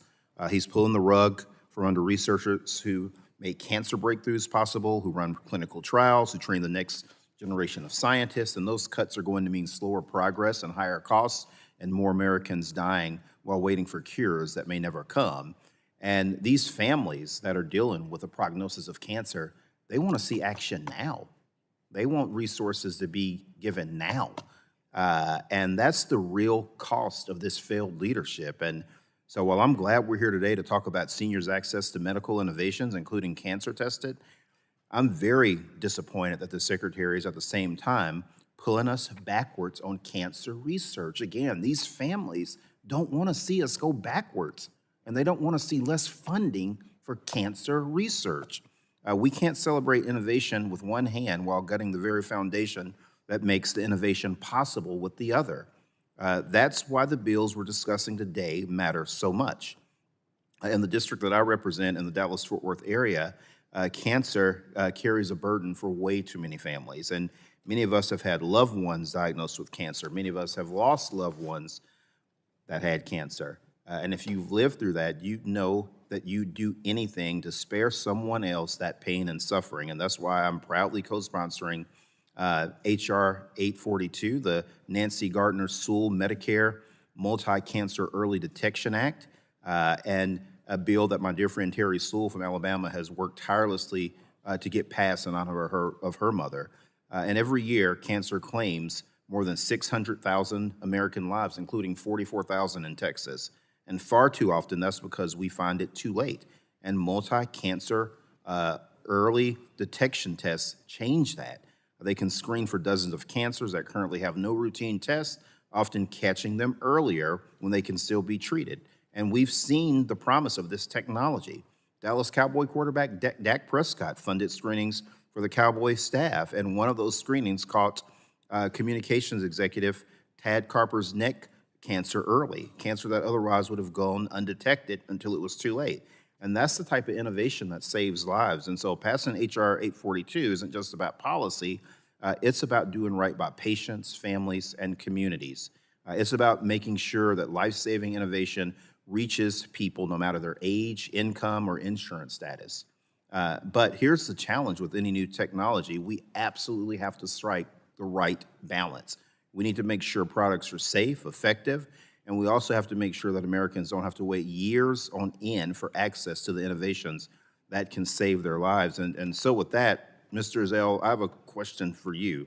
You've talked about how transformative this MCED technologies could be. How does H.R. 842, the Nancy Gardner-Sewell Medicare Multi-Cancer Early Detection Act, strike the balance between protecting patients through rigorous standards and ensuring they can benefit quickly from life-saving innovation? Thank you for the question, Congressman. If I could start actually by addressing the first part of your remarks. Since 1990, every $4.2 million of federal funding for research and development has led to one invention disclosure from a U.S. university. There's a direct connection between federal R&D funding and innovation in the United States. And if the budget proposed at the start of this year were to actually come to pass, the United States would fall to third in the world behind China and the European Union in funding of R&D. Right now, America is 34th among OECD countries in federal or government funding of university research. This is not the company that the United States should be in. We should be leading the world, and we absolutely agree that we have to continue to fund innovation. Detection matters. One of the nice things about the early cancer detection is it can enable us to identify patient populations like Dr. Royce's. This can help us identify new biomarkers so companies can go and innovate new drugs because we now have populations to innovate against. So this legislation, again, provides a pathway for coverage, and I think it balances the issues you addressed because it doesn't put us before the science or the evidence. It only says if the FDA approves these tests when the science is ready, and the companies won't bring this technology to the FDA until they think it's ready. But then if the FDA approves them, this gives CMS a coverage pathway to extend coverage to seniors. Thank you. Thank you, Mr. Chairman.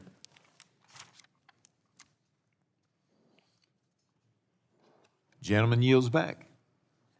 Now recognize Mr. Crenshaw for his 5 minutes of questioning. Thank you, Mr. Chairman, and thank you for this incredibly important hearing. Hear all the time from innovators that, FDA is its own beast, but then there's the valley of death of CMS, and that's very frustrating because there's obviously some duplicative mission sets between FDA effectiveness and CMS's role in this. So, Medicare needs to be a bridge to innovation, not a barrier. I'm really proud to work with my colleagues on this legislation that puts patients first and ensures seniors aren't left behind want to talk about a couple things. First, Mr. Ezell, on the multi-cancer early detection, talk about how that will revolutionize healthcare, and specifically, can you quantify some of the real-world impacts for seniors, whether that's in terms of how much more we might catch early, how much money we might actually save in the long run, and shifting those outcomes from these late-stage fatal conditions to more manageable conditions?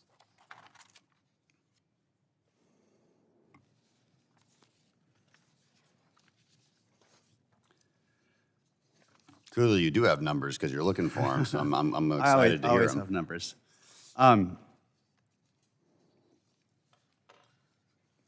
So just speaking to the importance of cancer prevention and screening, it's estimated that from 1975 to 2020, cancer prevention and screening efforts in the U.S. averted an estimated 4.75 million deaths from breast, cervical, colorectal, lung, and prostate cancer. So we know that screening saves lives.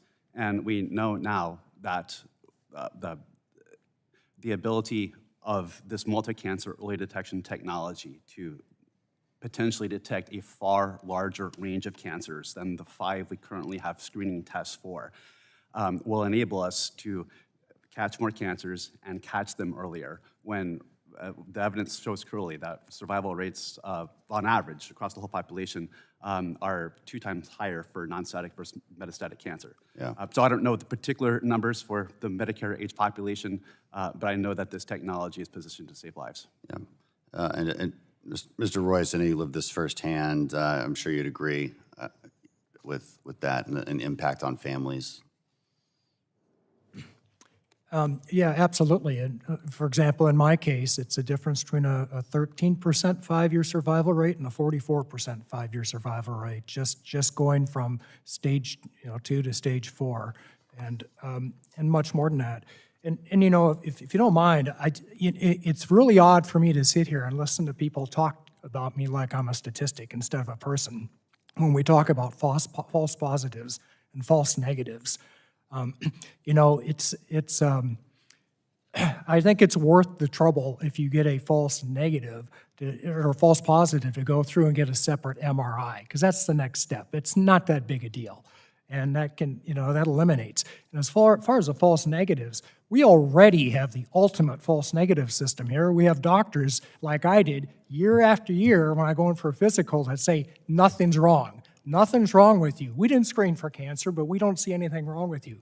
That's the ultimate false negative. So sorry for that diversion, but I want to mention that. Appreciate it. Dr. Brinton,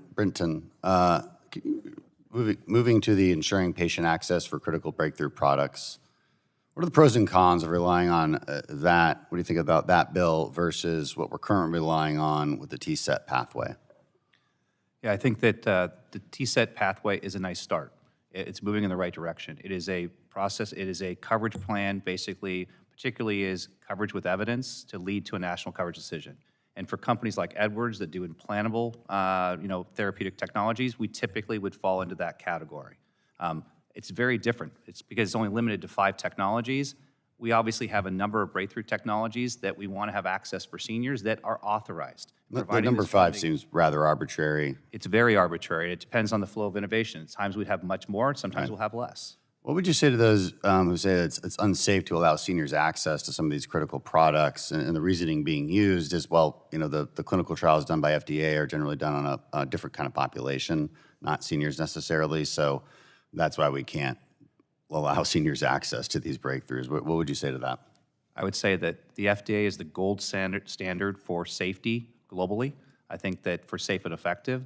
That being said, we're talking about access available, and this provides the opportunity for physicians to make a decision with patients to have access to this technology, to apply a risk versus benefit of whether they should be using these technologies, but it provides access for them. I fully agree. Like, if I had it my way, the effectiveness part, the idea of what's a reasonable therapy would be determined by doctors. It's very hard to do that with bureaucrats, and I yield back. Gentleman yields back and now recognize.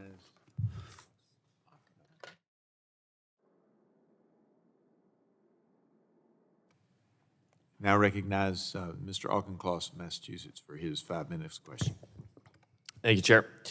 I have learned and appreciated the both written and oral testimony from our experts today, and I've spent more time than I care to admit in my office wrestling with false positive, false negative confusion matrices to try to understand how this all works. My business school teachers, I think, would be maybe disappointed or maybe heartened, actually, that I've remembered some of what they've taught about that. And this is complicated stuff, but it's important that we're doing it in a bipartisan way.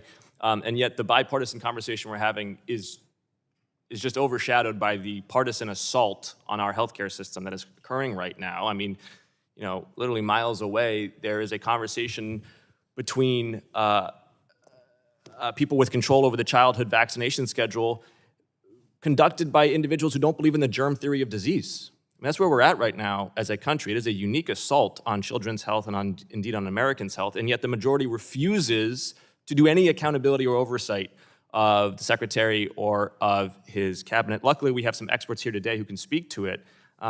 Mr. Lipshutz, you wrote quite well in your written testimony about Medicare Advantage, about problems that we're having there.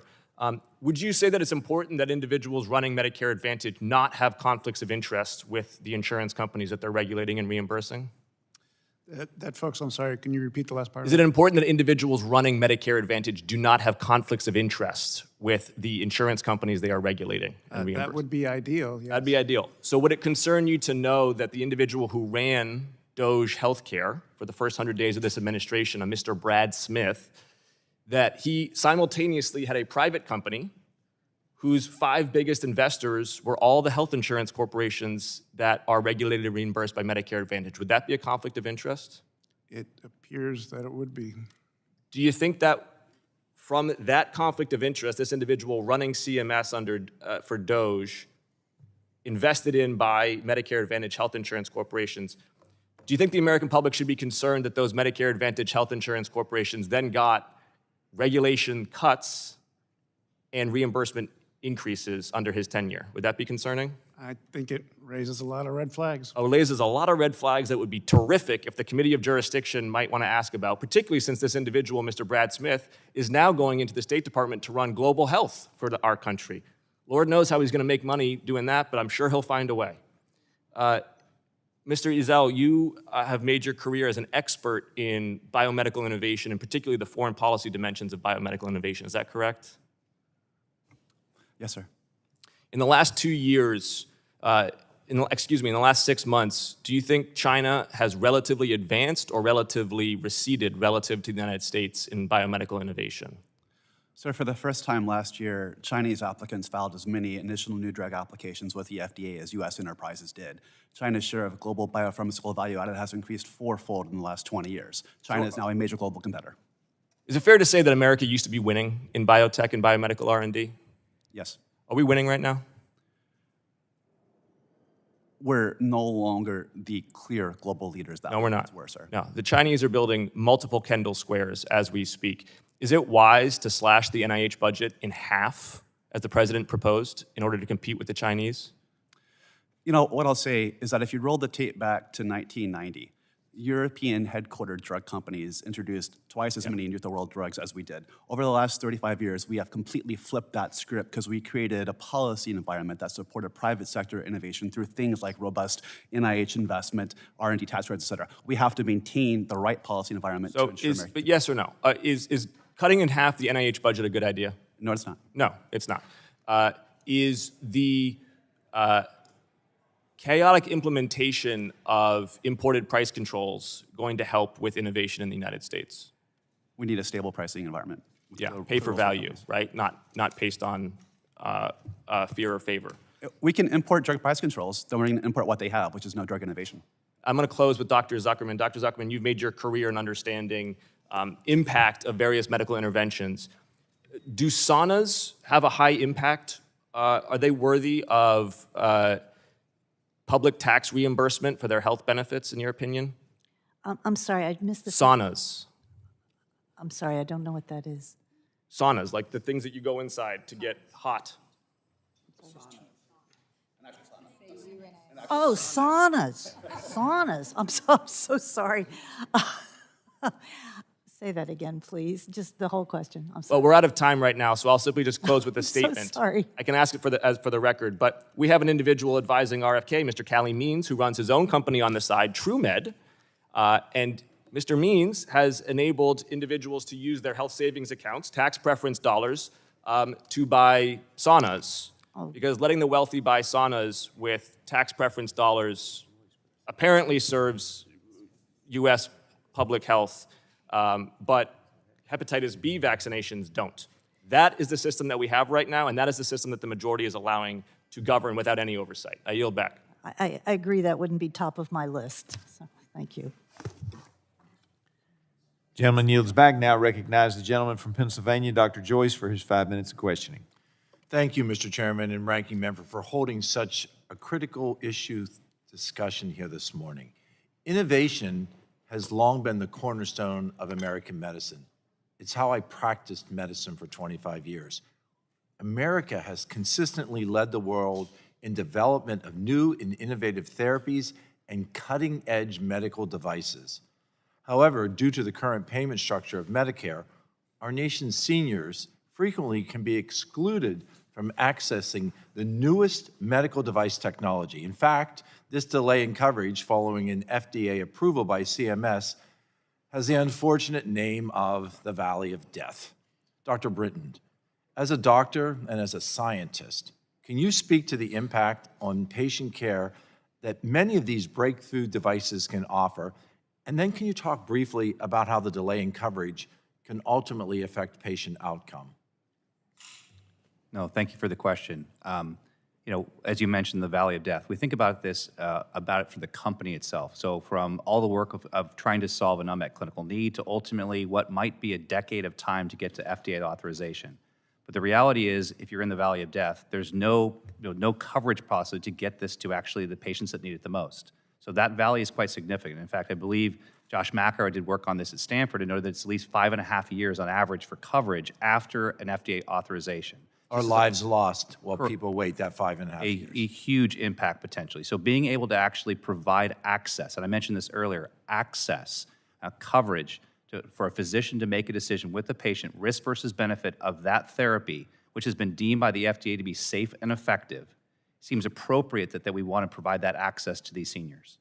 Dr. Brinton, we've heard from some that CED is a critical component of access to the innovation that you're talking about right now, and from others who actually feel it truly limits all access.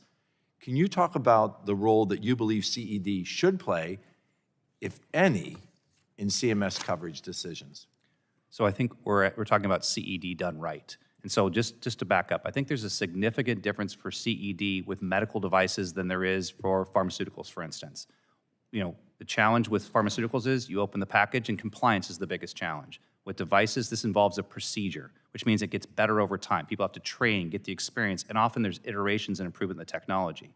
So I think being able to actually provide access, to patients with having CED provides the time basically to provide the evidence that needed to meet the standards basically of reasonable and necessary. So it's providing that opportunity of time. Thank you. Also considered in this hearing is legislation to improve access to multi-cancer early detection testing advancements, which can identify dozens of cancer types through a simple blood test, often before there are any symptoms. This technology enables doctors to intervene when treatment can be most effective and least invasive, dramatically improving prospects for successful outcome, with the ultimate goal of treating and curing cancer. Mr. Royse, let me first of all say that you are not a statistic to me. As a doctor, I never treated a patient as a statistic. I'm trained in science, I utilize science, I understand how important numbers can be. But you and your testimony here today has been riveting. Can you speak more on how this testing, specifically early detection, improves outcomes, in your case, and the discussion that didn't occur with your brother, and treatment courses and how that's impacting cancer today? Well, thank you for that. I appreciate it.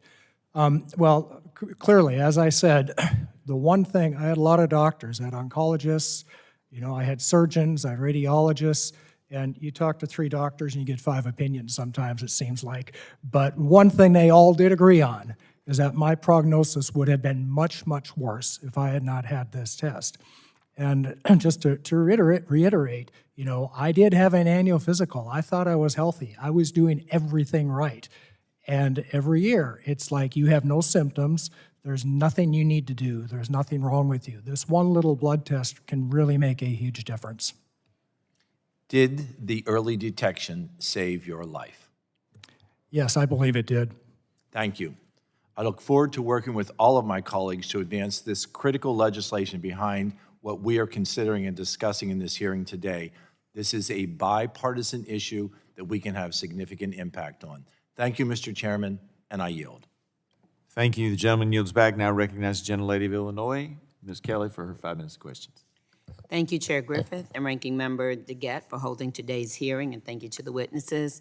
I am very proud to support the bipartisan Nancy Gardner-Sewell Medicare Multi-Cancer Early Detection Screening Coverage Act, H.R. 842, that Rep. Sewell and Arrington lead. I encourage my colleagues on both sides to join us as we aim to make real progress toward eliminating cancer as we know it. Breakthrough advancements in cancer screening technology has put us at a juncture where those who are at the highest risk of developing cancer, seniors, can have access to technologies in a timely manner. The leading early detection tests have false positive rates below 1%. Cancer affects our families, friends, community, and health system in untold ways, as you know. It's no political party or zip code. That's why this bill is the most endorsed healthcare bill in Congress. As chair of the Congressional Black Caucus Health Brain Trust, I am dedicated to addressing health disparities and inequities that persist within our healthcare system. It is our collective responsibility to dismantle the barriers that hinder access to timely and affordable cancer screening, diagnoses, and treatment. Science, evidence, and innovations are all pillars in this bill, giving FDA approval authority and CMS full coverage authority to make decisions. Mr. Royse, I just want to thank you so much for being here today to share your story. Pancreatic cancer is one of the deadliest cancers we face. Some of my colleagues, too many, lost their battle against pancreatic cancer, so this is personal to me. Nearly 80% of patients are diagnosed at stage 3 or 4 when surgery is likely no longer an option. Survival rates are in single digits, but your story is different because your cancer was found early. And how did early detection affect your experience and continuum of care compared with what you were told might have happened if it had been found later? Yeah, well, as I said, if it had been found later, my prognosis would have been much worse. You know, one thing we had not really drilled down on here is why that is. And maybe it's because there is a room full of doctors here and we already know this, but it's worth saying that cancer is a very complex set of diseases. And the longer it goes on, the more it has an opportunity to mutate, to hide, to change, to express different antigens. And that's why the immunotherapy I got, and that we've been all reading about in the papers lately, it works way better when it's caught early. Even that, you know, the latest, greatest technology is much less effective later. So early detection, I think, is just super important to curing this disease. Thank you so much for your response. And again, thank you for sharing your story. We need to mark up this bill and move it forward. Now is the time to act and provide our constituents with access to life-saving cancer technologies. Lastly, I would be remiss to not bring up the Advisory Committee on Immunization Practices, ACIP, given today's meeting.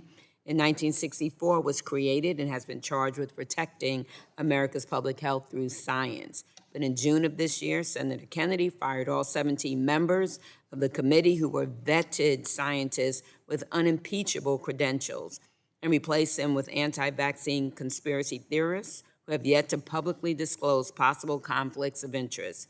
The administration justified this purge in the name of transparency, yet the only thing transparent is the Secretary's commitment to dismantling public health brick by brick and jeopardizing the lives of Americans across the nation.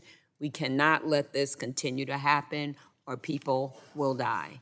I yield back.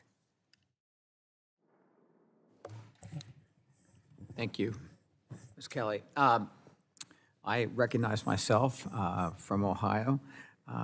Thank you all for being here today. My first questions are for Mr. Brinton. Thank you for being here today. Can you tell me a little bit more about why breakthrough is the appropriate criteria for innovation eligible for this transitional coverage pathway? Yeah, thank you for the question. Obviously, 2016, that 21st Century Cures Act basically started, obviously, the breakthrough designation.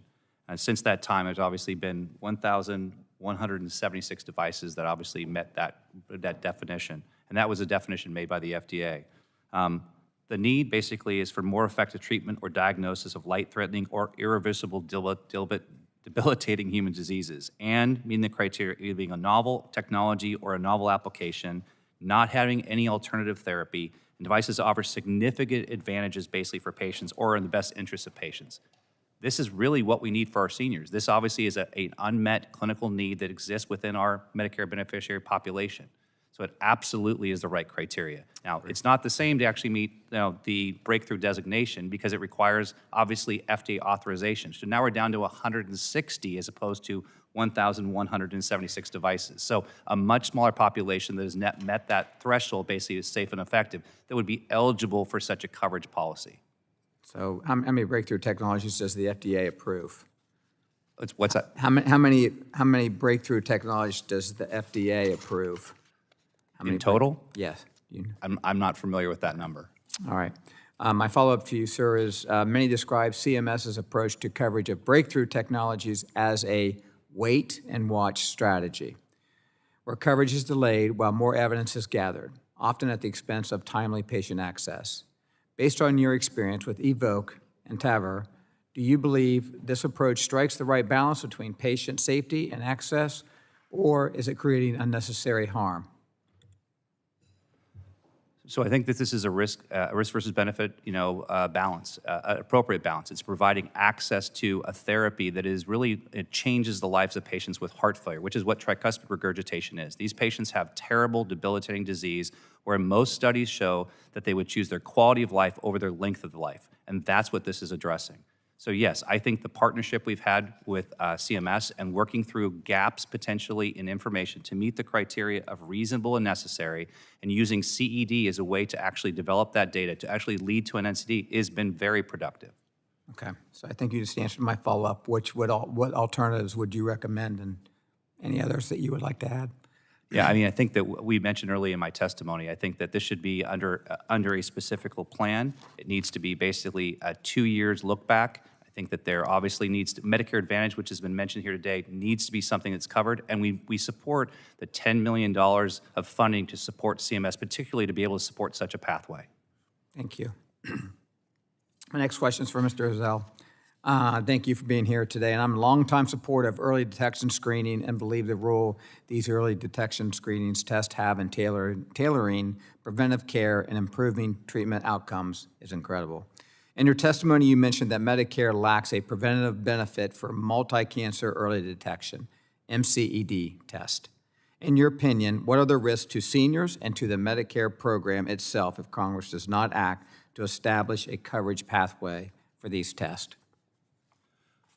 Well, I think first, by Congress acting to create a coverage pathway, it will send a signal to the industry that this is a flourishing field, that there is going to be the potential for breakthrough innovation to be rewarded. It increases the financial incentives to innovate in this industry. So I think it will drive forward the industry. I think it'll drive forward the science, and that's positive for innovation. That's positive for seniors. And then mechanically, it's imperative to emphasize that this legislation does not put Congress before the science or the evidence. When the companies think that the technology is ready, then they would bring it to the FDA for approval, and if approved, then CMS would have the ability at that point in time to make a coverage determination for coverage or not. But certainly, this sends a critical signal to the industry, just as it did before with colon cancer, that this is a right field for innovation. Okay, thank you very much, and I will yield back my retained Will the gentleman yield real quick for Yes. an informational Yes, ma'am. statement? Larry Bouchon, former Congressman Bouchon and I worked on Cures 2.1, and we have it in the hopper getting ready to go. We're working with your side of the aisle on it. and it addresses a lot of these CMS issues on approval and funding that you guys were talking about. So I look forward to working with you on that. Thank you, Representative. Next up is Representative Flesher from the gentlelady from Texas. Great. Well, thank you, Mr. Chairman, and thank you, Ranking Member DeGette, for holding this hearing today and for bringing forward for consideration these bills. And thank you to all of our witnesses for your testimony. I share the concerns that many of my colleagues have already raised about the Republicans' failure to extend the advanced premium tax credits, failure to lower costs and instead drive them up through these disastrous cuts to Medicaid and others, and failure to conduct oversight of the firings at CDC, the newly appointed ACIP, conflicts of interest, and so much more at our country's health agency. So today is a bright spot in the hope that Congress can do its work rather than cede its authority and its responsibilities to the White House, as it has happened time and again this year. So this hearing is good and it's important, but we can't talk about breakthrough medical devices without also examining the cuts to the research that led to these breakthroughs. Since taking office, President Trump and his administration, as you all know, have worked systematically to dismantle scientific and medical research across the United States. And my friends on the other side of the aisle really haven't said a word about it. But the people I represent have. Many of them work at the Texas Medical Center in Houston, which is the largest medical center in the world and home to some of the greatest minds in medical research and the most advanced and incredible care. The medical center, the Texas Medical Center, employs more than 100,000 people. It has 10 million patient encounters a year and GDP of $25 billion. And I have heard from people and institutions across the TMC and across my district that the impact of these funding cuts that they are having on critical research that's being conducted there and across the country. Already, Baylor College of Medicine has laid off more than 100 employees because of expected reductions in federal funding. UT Health in Houston has also laid off staff and put in place a hiring freeze. And in the last 9 months, we all know the Trump administration's canceled at least $1.8 billion in NIH grants. It's also cutting other funds, as we all know. I could spend 5 minutes talking about that, but instead, Mr. Ezell, I want to ask you, because in your testimony about multi-cancer early detection screening tests, you talk about how China is prioritizing the development of these tests to expand its leadership in biotech while we are defunding it. And as you've probably seen, there's been a huge drop in applications for postdoctoral positions in the United States from Europe and China. The scientists that did study here are now leaving to take new positions that are being created in other countries. In a poll of more than 1,200 scientists, 3/4 of the respondents said that they are considering leaving the United States because of the Trump administration's actions around research. So do you think that cuts to research in the United States and the brain drain that it's causing helps or hurts our ability to create and bring new breakthrough devices to the market? Well, the cuts to NIH funding will certainly compromise America's ability to be a leader in the biopharmaceutical field in the future. You know, we're already seeing countries like France put in place specific programs and Singapore as well, to attract US researchers who have their funding cut here in the United States. So countries putting in place strategies to take advantage of this opportunity now. With regard to MCED, China has made it a national priority, actually. They've already implemented the coverage pathways we talked about. And in fact, China is reimbursing their companies for the research cost if they are able to show it leads to effective MCED screening test.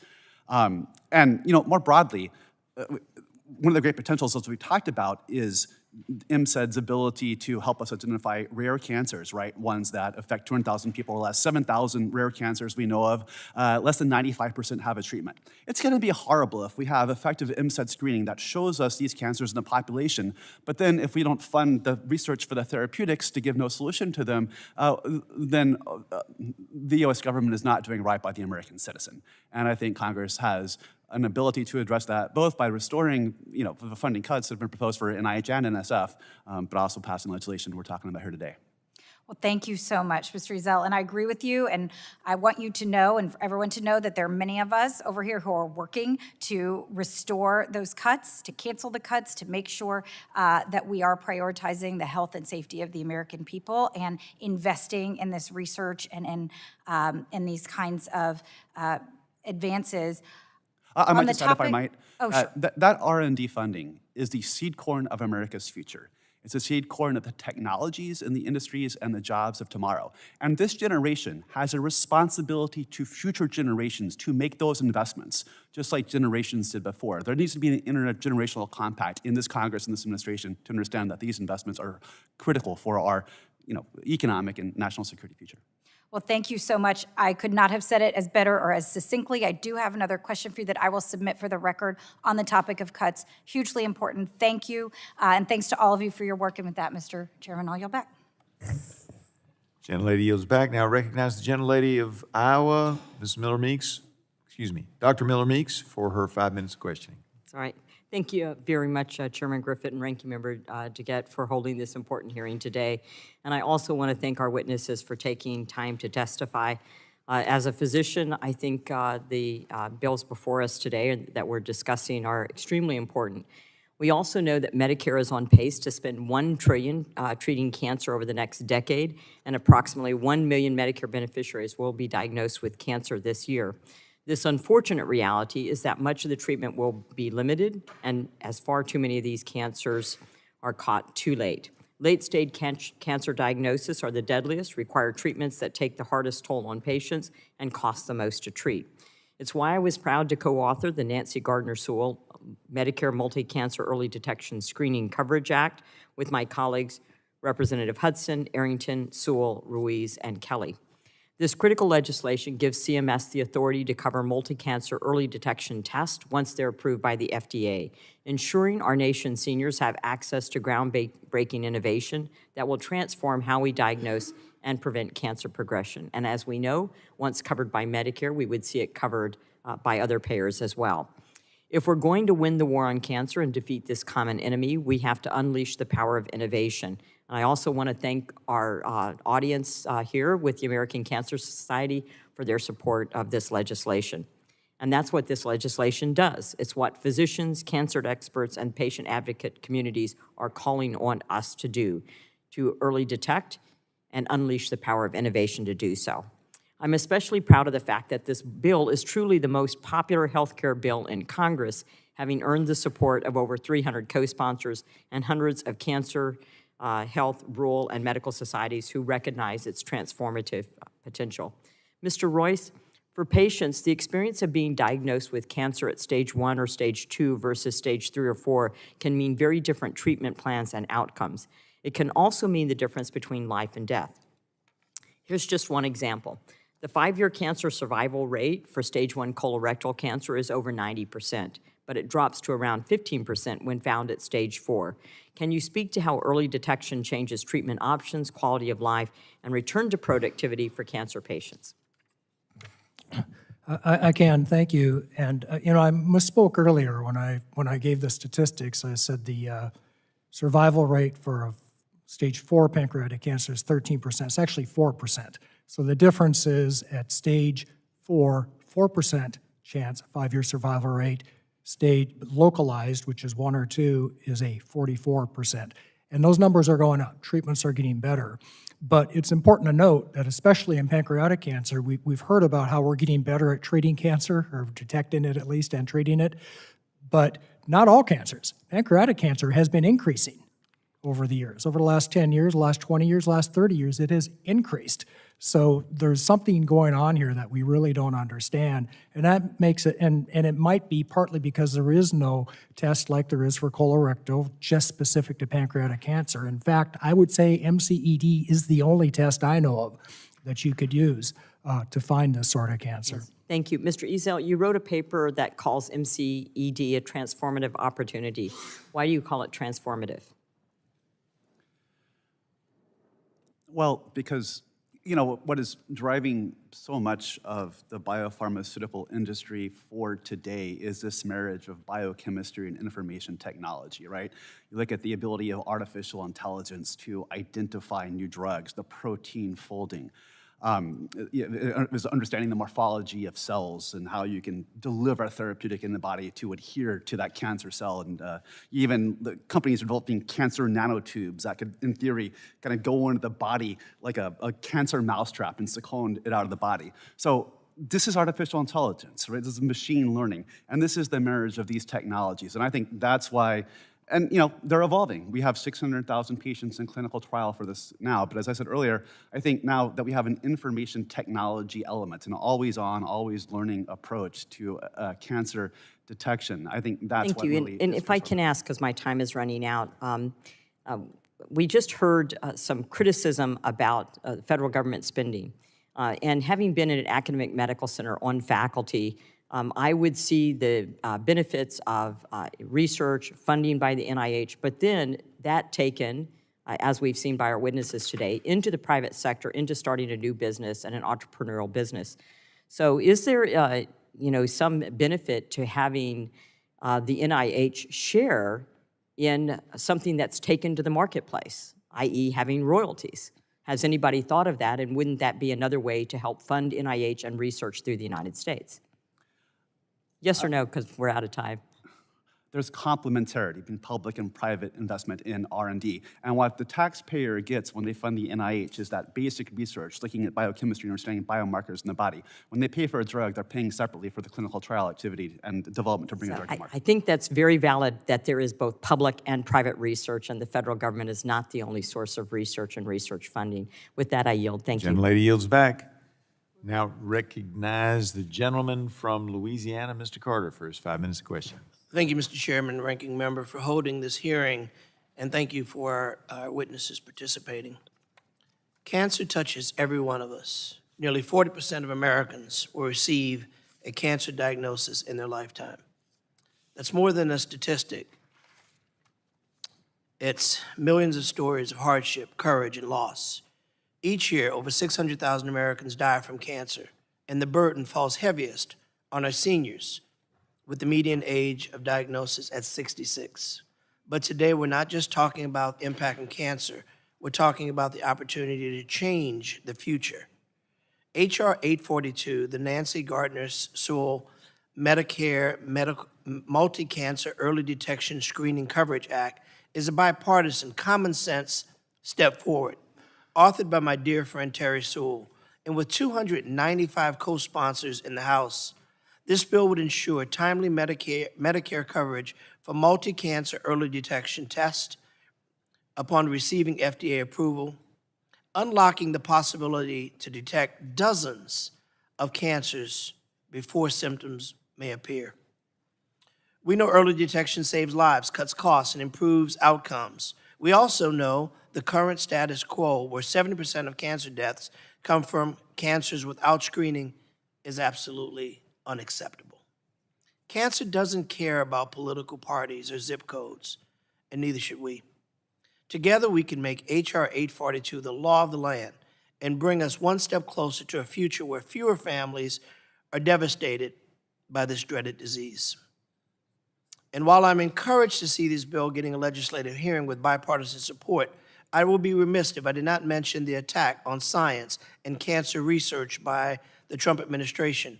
We're in this committee room right now talking about innovation, therapies, and technologies, yet the very research essentials to developing life-saving cures and treatments are being politicized and even dismantled by our president. My Republican colleagues want to hold these hearings to discuss healthcare advancements and operate as business as usual, but Democrats will not be silenced. We will continue to demand answers and accountability, just as we did in June when Secretary Kennedy appeared before this very committee. We will continue to sound the alarm and make sure all American people know exactly what's happening. Cancer knows no party. It knows no political bounds. We have to treat it just the same.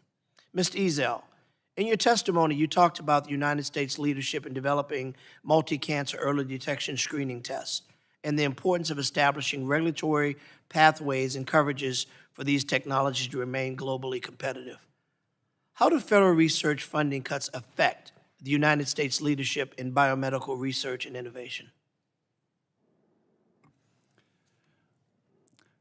As I stated earlier, Congressmember, federal R&D funding is a seed core for future generations of innovation, and it is absolutely foundational to American leadership in biopharmaceuticals.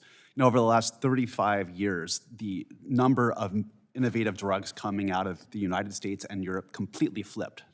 And that was a result of concerted, thoughtful public policies, including robust levels of public and private investment in R&D that made America the world's leading To environment research, for to biopharma. identify, to build on is common sense.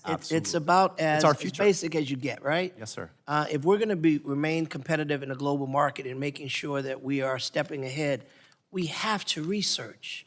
Our secretary every stood $4 before million this committee and he said, we hadn't found a cure to cancer yet. We hadn't found a cure to AIDS. So we're going to stop testing.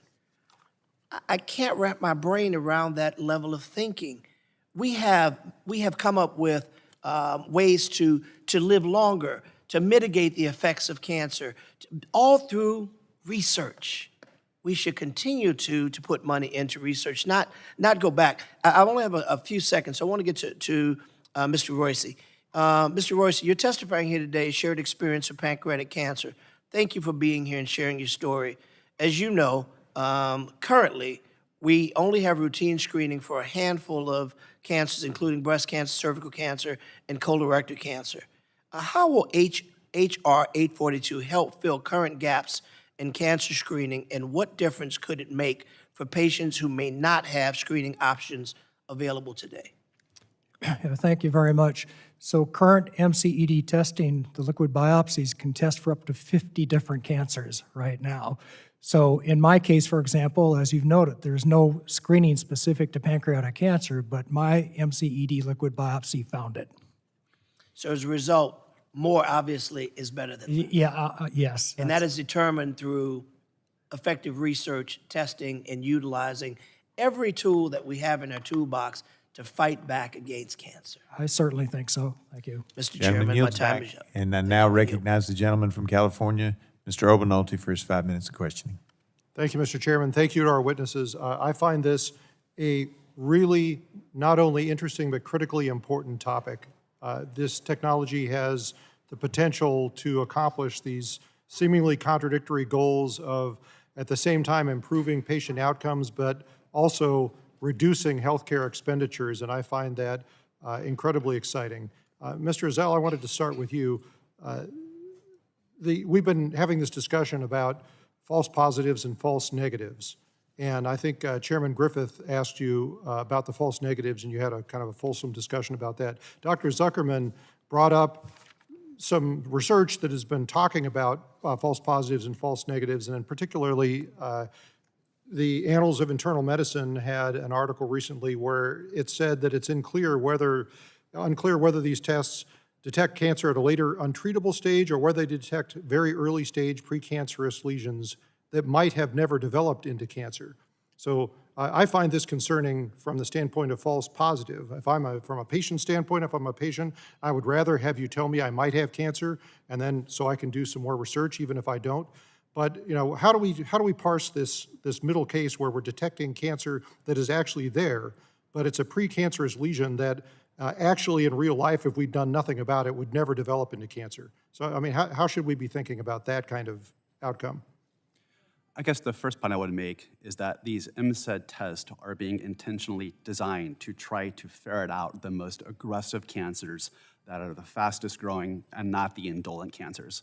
I'd also note, as Columbia University professor of oncology, Azar Razi says, the $27 billion America spent on cancer screening in 2020 yielded about 9 million positive results annually. Of those, only 204,000 turned out to be actual cancers, with 8.8 million being false positives. So this is a challenge we currently confront of false positives in the current screening paradigm. And I believe that given a very low comparative false positive rate, MCED tests are going to be significantly higher than single cancer screening over time in terms of their positive predictive value. So I mean, would you, in this particular case, where you've got a precancerous lesion that could develop into cancer at a later stage, and you detect that, is that a false positive? I'm not a scientist. I'm not a doctor. Me neither. So I'm not going to speak for a medical professional who would characterize that state of a potential disease. I'm here today to kind of address the policy environment I think Congress can put forward to support the evolution of these technologies going forward. Okay, thank you. Dr. Brinton, I'll bring that same discussion to you. You know, as we think about national coverage determination, how should we be thinking about this issue of false positives and false negatives? Because I mean, on its surface, if we've got technology that can simultaneously improve patient outcomes and decrease healthcare expenses, that should be a no-brainer, except for this issue. Like, how do we factor that in to the decision-making process? I think we come back to one of the things I mentioned previously, which is obviously it's beneficial for patients to actually potentially, obviously, better outcomes, reduces dollars, but ultimately this is a decision to be made for access to be available for a physician and a patient to make a decision, to manage a false positive or a false negative for that matter. So it's a decision. So we're providing access to the technology so that the latest technologies that we have been proven to be safe and effective are available to the Medicare population, that they can make that decision with their physician. Mm-hmm. Okay. I think being patient-centered probably makes sense.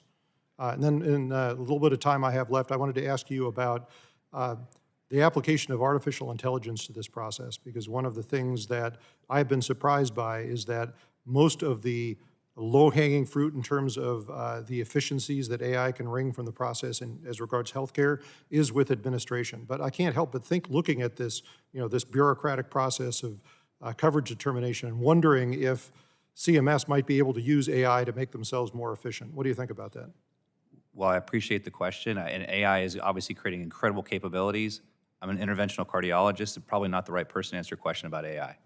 All right. Well, I want to thank everyone for your engagement on this issue as we work through this, and really exciting technology, really exciting times for not just technologists, but also patients in the United States. I yield back. If I could add, just briefly. You got 16 seconds, but go ahead. I think artificial intelligence can transform government operations, and every single agency of the U.S. government should have a strategy for how it can deploy artificial intelligence to accelerate and improve delivery of constituent services. Yeah, well, I would hope everyone would be in furious agreement with you on that. Thank you. I yield back, Mr. Chairman. Gentleman yields back. Now I recognize the gentleman from Ohio, Mr. Landsman. Thank you, Mr. Chair, and thank you, Ranking Member. Thank you all for your testimony. Today, Mr. Royse, you in particular, your story is so important. I mean, one, thank God that you got the screening that you did, and juxtaposed to the loss of your brother who didn't. And, you know, so much of what we do in hearings like this, understandably, is to ask questions and to push and prod and talk about the data and the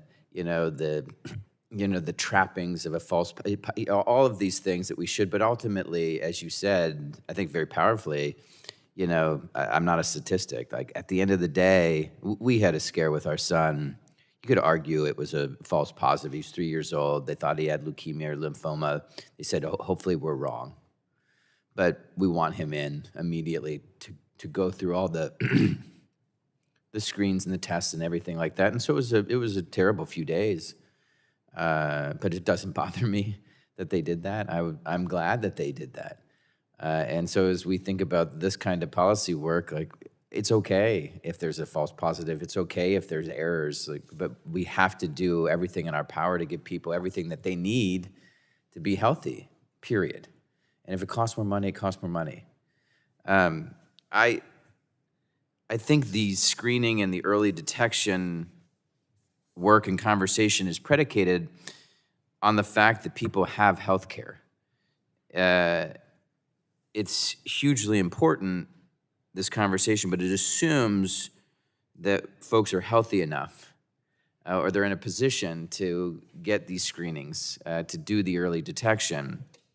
And it would be irresponsible for us to not call out the fact that we are on the verge of a true American health crisis. And it's our responsibility as the United States Congress to fix that. There are three undeniable, un-American aspects of this American health crisis that we have to address. Number one is that Congress voted to strip $1 trillion, cut $1 trillion out of our healthcare system. More than 10 million Americans are going to lose their health care. Rural hospitals will close. Long-term care facilities will close. And if action isn't taken this week or next, there's about 1.5 million Americans who will lose their health care because we did not extend, or they did not extend the health care premiums that they desperately need. The second is the cancer research that has come up. 37% proposed cut, and cancer funding, billions of dollars are gone. According to the Journal of Clinical Oncology, for every $326 that we spend researching cancer, it extends a person's life by 1 year. So just think about what billions of dollars is going to do. And then the third is the vaccine piece, and the fact that there's this advisory committee at HHS meeting right now, and one of my colleagues talked about hepatitis B, and the fact that that may be coming back, and this, the 90% of children who get it, I mean, that's going to end in liver failure. So I think it's important for us to get these bills done, and your testimony has been incredibly helpful. But the prospect of the measles coming back, hepatitis B, mumps, rubella, the billions in cuts to cancer research, the $1 trillion cut to healthcare, we have a larger healthcare crisis that has to be addressed. We have to fix it. We have time to fix it. And my hope is that this body restores those healthcare cuts and protects people's premiums in this continuing resolution. And it would just be irresponsible for me if I didn't say that, having the opportunity to speak before all of you and my colleagues, because we have the opportunity, the capacity, and the time to get it done. So I want to thank you all for being here and everything that you do, and I yield back. Gentleman yields back. Now recognize the gentlelady from Florida, Ms. Kamick, for her 5 minutes of questions. Thank you, Mr. Chairman, and thank you to our witnesses.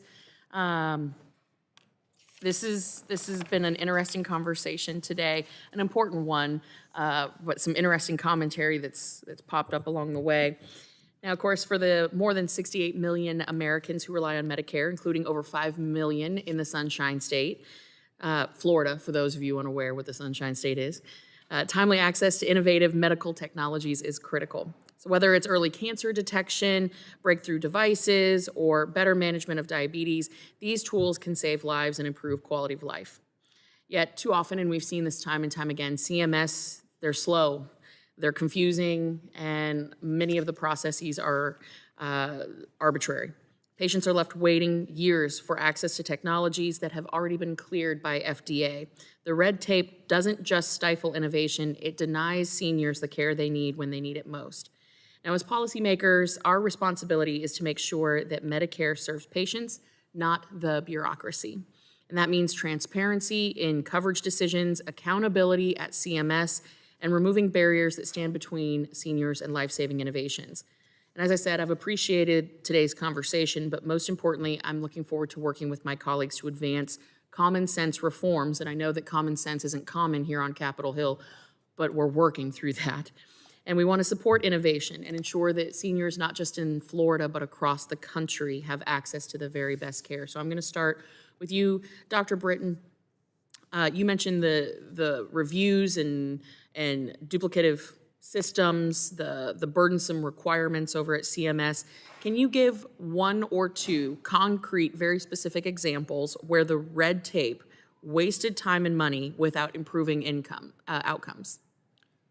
Yeah, I think the best example I can say is currently the national coverage decision for TAVR, which has been demonstrated to be a triple win. Obviously, mortality benefit, reduction in cost, quality of life improvement, and yet because of restrictions now, basically it's not available to all potential Medicare beneficiaries. Right. It's not available because the restrictions are that it has to be done in certain centers that are large enough. It's typically not in the vulnerable communities that it's available to, because that's the restrictions. Based on the original idea in 2012 when we rolled it out, that we wanted to start slow. We wanted to roll it out slowly and find out who would benefit from it. But we're kind of past that point. Yeah. So now we're actually sitting here in 2025, and we're living with the same thing we were talking about in 2012 with the mild revision in 2019. Okay, is there another example you can cite? Another example I can cite of Just red tape and the delays, specific concrete examples on CMS specifically. I think that CMS, first of all, CMS has been, to the best of their ability, a partner for us. I mean, we've worked with them very, very closely. Yes, there are problems with CMS, no doubt about it, but they've been a very good partner. They've been very transparent to the process. I would say probably the best example I can give you is that we went through this TSET pilot, and although we wanted to actually have coverage immediately, that was the intention. It was 13 months from authorization to ultimately national coverage decision when a plan could have been done earlier for using CED for that coverage. Absolutely. And I'm going to kick it to you, Dr., or to Mr. Ezell. You've warned about China racing ahead in multi-cancer early detection and other technologies. So if CMS keeps dragging its feet on this, do you believe that American innovators will take their research and investment overseas? We've, of course, seen the challenges and some of the outcomes where that's happened before, but that ultimately would leave our seniors here in the U.S. waiting while other countries move ahead. Absolutely. This is a rapidly innovating global field. There are competitors in Europe. There are at least a half dozen competitors in China. It's important that the United States continue to be at this forefront of the MSED field, which we were the ones to pioneer and create. And Congress, by creating this pathway, can send an important signal to innovators that this is an industry ripe for innovation.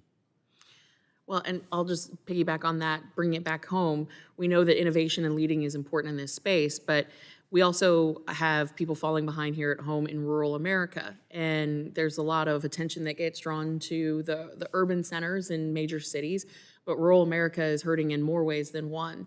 So how can we, and especially in a district like mine, where my seniors are in predominantly rural areas, how do we make sure that the breakthrough technologies that we've invested so much in are actually making it to these areas? Because what we've seen is the rural hospitals, they're behind on getting this type of technology for the people that they're designed to serve.